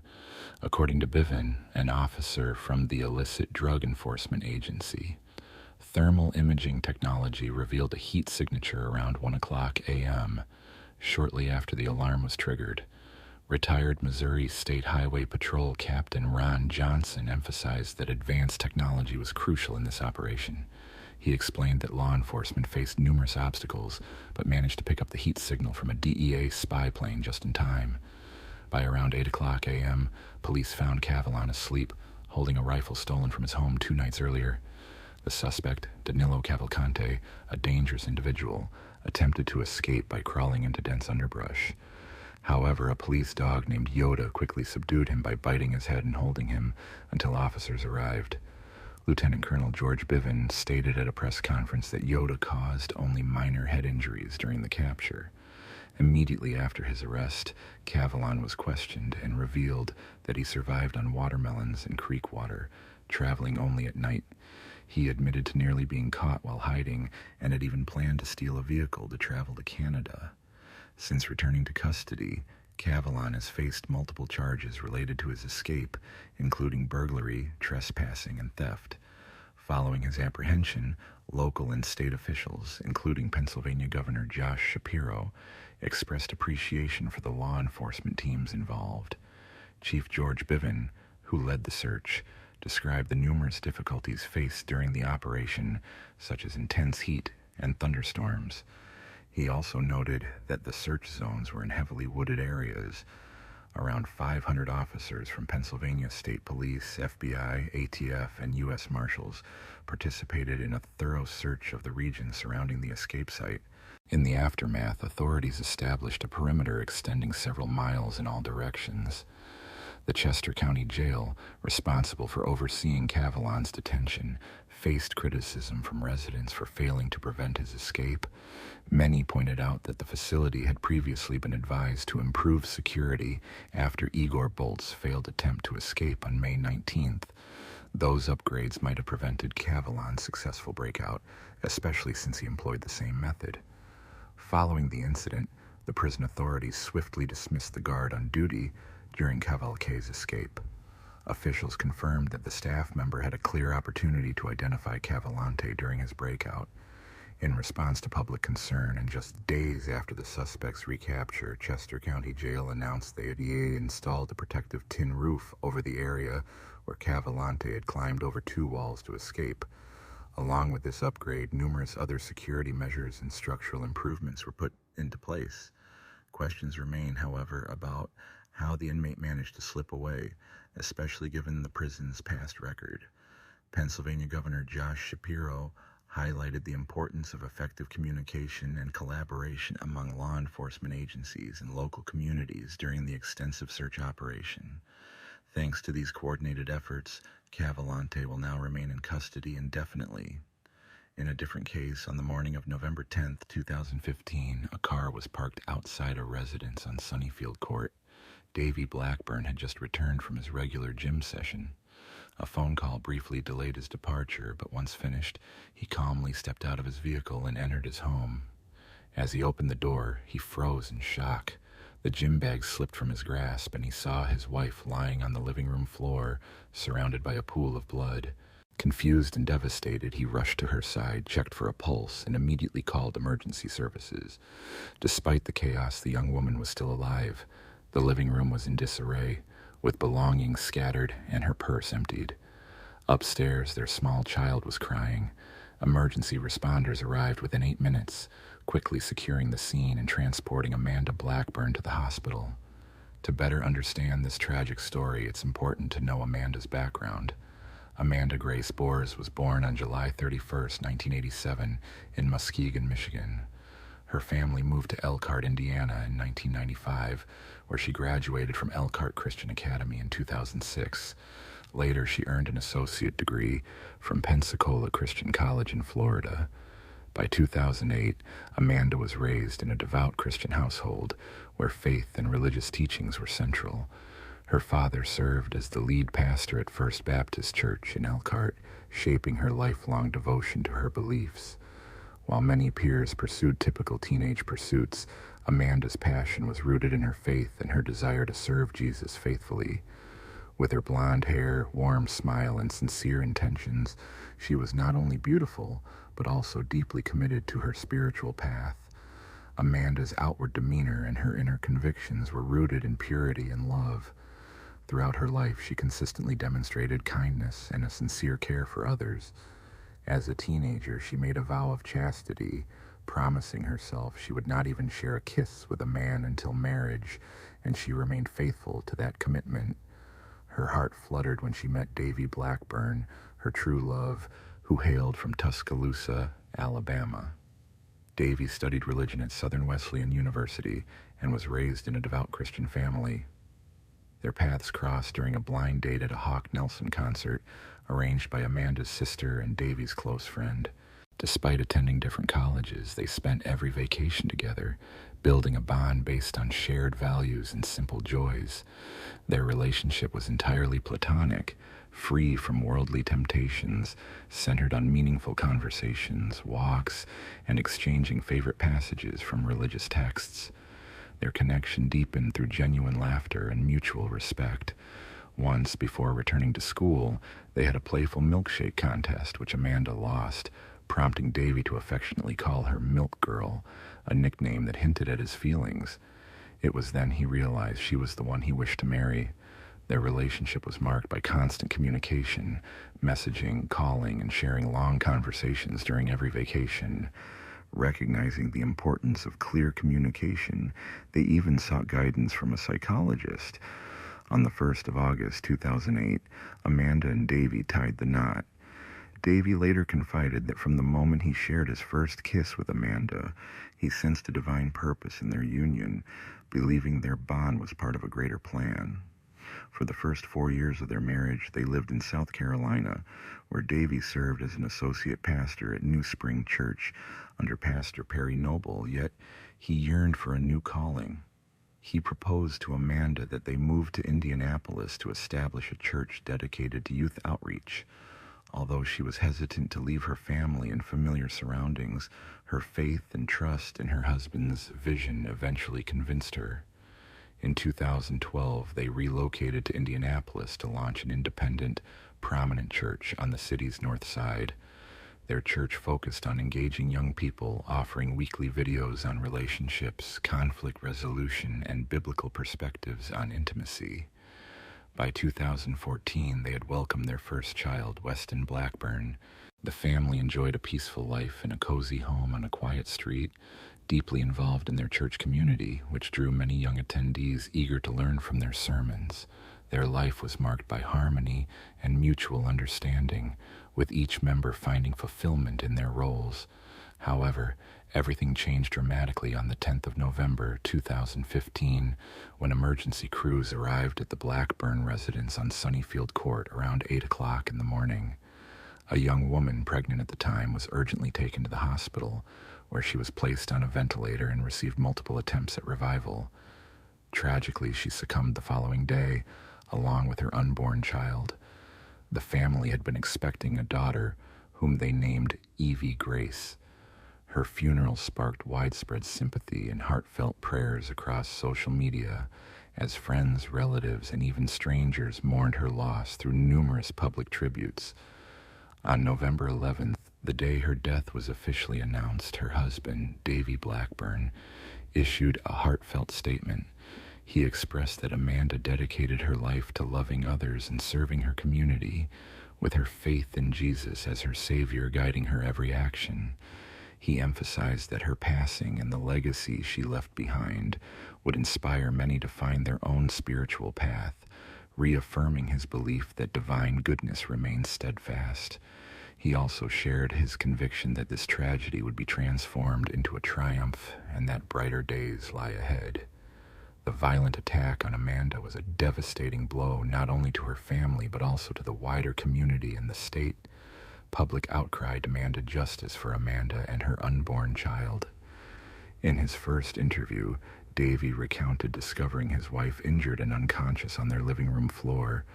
She was partially unclothed, with her underwear nearby, lying face down in a pool of blood. He explained that he had left the house around 6 a.m. to visit the gym, leaving the door unlocked, a habit he mentioned during his statement, noting, "You always do that, don't you? Leave and not lock the door." While it's uncertain whether locking the door could have prevented the attack, it's clear that leaving it unlocked made it easier for the assailants to enter. Unfortunately, Amanda had little time to seek help before she was attacked, suffering 3 gunshot wounds, one of which was fatal. No immediate arrests followed the crime, but investigators quickly ruled out Davy Blackburn's involvement. Trial transcripts reveal further details from Davy's testimony, along with accounts from witnesses such as Scott Floyd, an emergency medical technician from the Indianapolis Fire Department. Floyd arrived at the Blackburn residence shortly after the Deviatso Odnadsat call. He described finding Davy outside at the end of the driveway, with blood on his hands, yet maintaining a remarkably calm demeanor. Floyd noted that Davy seemed not to fully grasp what had happened to Amanda. When they reached him, Davy explained that he had returned from the gym around 7:30 a.m. and was on a call with a friend, Kenneth Wagner, in the driveway. During the call, he occasionally stepped out, looked through the front window to check on their baby, Weston, and then re-entered the house around 8:10 a.m. Early in the morning, authorities responded to a distressing scene where Amanda was found lying face down on the floor. Initially, her husband believed she was either unwell or unconscious and promptly contacted emergency services at 8:22. However, it took him 12 minutes to make that call, an unusually long delay in an urgent situation. During questioning, he repeatedly expressed concern that something might have gone wrong during her pregnancy, perhaps causing her to feel dizzy or faint. Remarkably, after those 12 minutes, he did not notice any signs of trauma. Yet nearby, investigators discovered brain tissue approximately 5 feet from her body, suggesting a violent incident had occurred. Dr. Scott Floyd, an emergency room specialist, examined her injuries and noted that the blood on her head had coagulated, indicating the gunshot wound likely happened a few hours earlier. Despite this, the official transcripts of his testimony were not made public. When asked if he had contacted anyone else after dialing the emergency number, the husband confirmed he called his father, but no other details were provided. Surveillance footage from a local gym supported his account, confirming he was not involved in any suspicious activity, and he was not considered a suspect. An autopsy performed on November 12th revealed that Amanda had sustained a gunshot wound to the back of her head, along with another shot piercing her lower left arm, passing through her biceps. Additionally, she had a gunshot wound entering and exiting her upper back. Her injuries also included multiple scratches on her left cheek, a split lip, and a knocked-out lower tooth, all signs pointing toward a struggle with her attacker. Investigators launched a comprehensive probe examining nearby CCTV footage and interviewing neighbors and acquaintances. One neighbor reported hearing gunfire roughly 35 minutes after Davy left the house, while another, Reggie Townsell, expressed shock, emphasizing that the Blackburns were well respected and loved within their community. Based on Amanda's injuries, missing bank cards, and the theft of her MacBook bag, initial theories suggested a robbery might have been involved. On the morning of November 10th, 2015, several emergency calls were made reporting home invasions at different residences near the Blackburn home, starting around 5:20 a.m. One woman reported waking up to find her laptop, purse, and keys missing from her apartment, while her car had also been stolen from the parking lot. Several hours later, another resident alerted authorities about a break-in, revealing that someone had entered her home through a damaged patio screen. According to police reports, items such as 4 televisions, a MacBook Pro, a Tiffany pearl necklace, a pink women's sweater, a remote control, a bag of oranges, and bedding had been taken from her residence. Just 5 minutes after the second report, a third individual from Sunnyfield Court contacted emergency services, indicating a series of burglaries in the neighborhood. Lieutenant Richard of the Indianapolis Police Department had stated that investigators were exploring possible links between these thefts and a recent homicide in the same area. While details of the ongoing investigation remain confidential to preserve its integrity, authorities released images of potential suspects obtained from one of the burglarized homes, seeking public assistance in identification. The police expressed confidence that they were doing everything possible to apprehend those responsible. Investigators assured the victim's family that they had strong support and promising leads, including key clues such as a stolen pink sweater, cell phone records, and an ATM receipt. The ATM receipt and the pink sweater were found in a stolen Chrysler Sienna used during the crimes. This vehicle was recovered near the victim's residence on November 11th. The debit card listed on the receipt matched the stolen card belonging to Amanda Blackburn. Authorities obtained a warrant to review ATM surveillance footage, which showed a person covering their face with a stolen pink sweater while using the card. Law enforcement relied on DNA analysis, security footage, and witness accounts to identify suspects. DNA testing of the sweater confirmed Gian Watson as one of the individuals involved, marking a significant breakthrough in the case. Cell phone records played a crucial role. Watson's number was already in the database due to his prior parole for a previous burglary. Additionally, investigators retrieved data from Diana Gordon's phone, revealing that both Watson's and Gordon's devices were in the area at the time of the incident. Their records also showed that both phones were near the bank where Amanda Blackburn's debit card was used on the day of her death. Further investigation through surveillance footage led police to identify Larry Taylor's phone number and trace his address. In the following days, reports indicated that a firearm had been involved, adding another critical element to the case. Near the Blackburn residence, police reported that an individual brought a firearm to the Broad Ripple Fire Department, claiming to have found it outside the couple's home. Over the course of more than 2 weeks, crime scene investigators meticulously examined the weapon, which ultimately linked it to the incident. Following thorough investigation and questioning, authorities charged 18-year-old Larry Taylor and 21-year-old Gian Watson with the murder of Amanda Blackburn. A third person, 24-year-old Diana Gordon, suspected of involvement in prior burglaries, was detained for a parole violation but was not directly implicated in the crime itself. She did not enter Blackburn's home during the event. Laboratory analysis confirmed that the firearm discovered near Amanda Blackburn's residence was indeed used in the attack. All 3 suspects were taken into custody for questioning. During interrogation, Larry Taylor confessed to shooting Amanda twice, explaining he acted out of fear that she might scratch him after she jumped on him and he fell. He described leaning down and firing into her head, watching her bleed as she succumbed. The trio's motive was robbery. They targeted the Blackburn home after noticing that Amanda's husband had left the front door unlocked while going to the gym. Inside, they confronted Amanda to prevent her from interfering. During this confrontation, Taylor struck her with the firearm, while Watson and Gordon observed and decided to leave.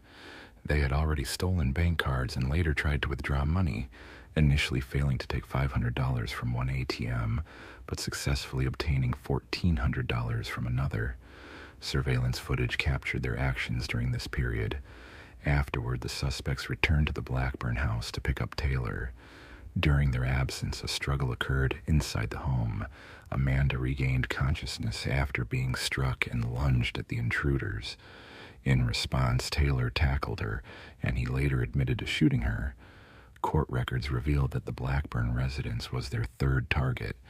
Their earlier burglaries included stealing a laptop, wallet, and vehicle while the residents slept, despite noticing a security camera at one location. Subsequently, they broke into another home through a side window, stealing 4 televisions, a laptop, jewelry, a bag of oranges, and a pink sweater. This last item later helped police identify Watson, as DNA evidence found on the sweater matched him. Surveillance footage showed Watson attempting to withdraw cash using Amanda Blackburn's bank card, with his face covered by the pink sweater. Both Watson and Gordon cooperated with authorities in exchange for reduced sentences. Larry Taylor, however, waived his right to silence and admitted to being near the scene, though he claimed confusion about his actions. Based on the evidence, the county prosecutor filed formal charges, including felony murder against Taylor, who was accused of intentionally killing Amanda Blackburn. Watson faced multiple counts related to burglary and theft, reflecting the trio's pattern of criminal activity. Larry and Diana Gordon are currently in custody, with Diana also facing charges of burglary, in addition to violating her parole. A 4th individual, aware of the crimes but not directly involved, was questioned and subsequently released. The Indianapolis Metropolitan Police Department's Violent Crimes Unit collaborated with the Gang Unit and federal marshals to apprehend Taylor. Police Chief Rick Height commended the teamwork that led to the successful arrest, noting that detectives worked tirelessly around the clock to solve the city's recent murders. Assistance from Assistant U.S. Attorney Josh Minkler and Prosecutor Terry Curry was instrumental in bringing justice, especially since the victim was pregnant. Prosecutors indicated they might pursue additional charges related to the fetus, despite the absence of evidence for sexual assault, as the victim's underwear had been removed and her shirt pulled up. Larry Joe Taylor's first trial in December of 2021 was abruptly halted when it was revealed that a juror had shared case details with others, resulting in a mistrial. The subsequent trial, held in October of 2022, involved a more comprehensive jury selection process, with over 100 potential jurors completing detailed questionnaires to ensure impartiality. Taylor was ultimately sentenced to 86 years in a state correctional facility for the murder of Amanda Blackburn and related charges. During the trial, Diana Gordon and J.N. Watson agreed to plea deals and testified against Taylor, receiving sentences between 20 and 35 years. Both are now incarcerated at Marion County Jail. In Indiana, a conviction for murder can lead to a prison term ranging from 45 to 60 years, with some cases resulting in life imprisonment or even the death penalty.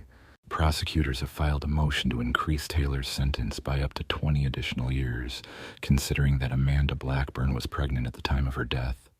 Her husband, Davy Blackburn, a church pastor, expressed relief that those responsible have been captured and can no longer pose a threat. Amanda's death deeply affected many, including the state's governor, Mike Pence, who attended her funeral at a Christian church alongside over 2,000 mourners. The church has established a donation fund to help cover funeral and medical expenses. Davy Blackburn has chosen to forgive those involved, despite the profound pain of losing his wife. He has publicly stated that, although he feels anger and despair, he has decided to pursue forgiveness, trusting that justice will be served. His resilience and grace serve as a testament to his faith and hope for healing amid tragedy. It appears that the provided text consists solely of repeated the letter E without any additional content. To perform a deep rephrasing and create a coherent, polished narrative, I would need a substantive original text. Please provide the full text you'd like me to work with, and I will gladly assist in transforming it according to your instructions.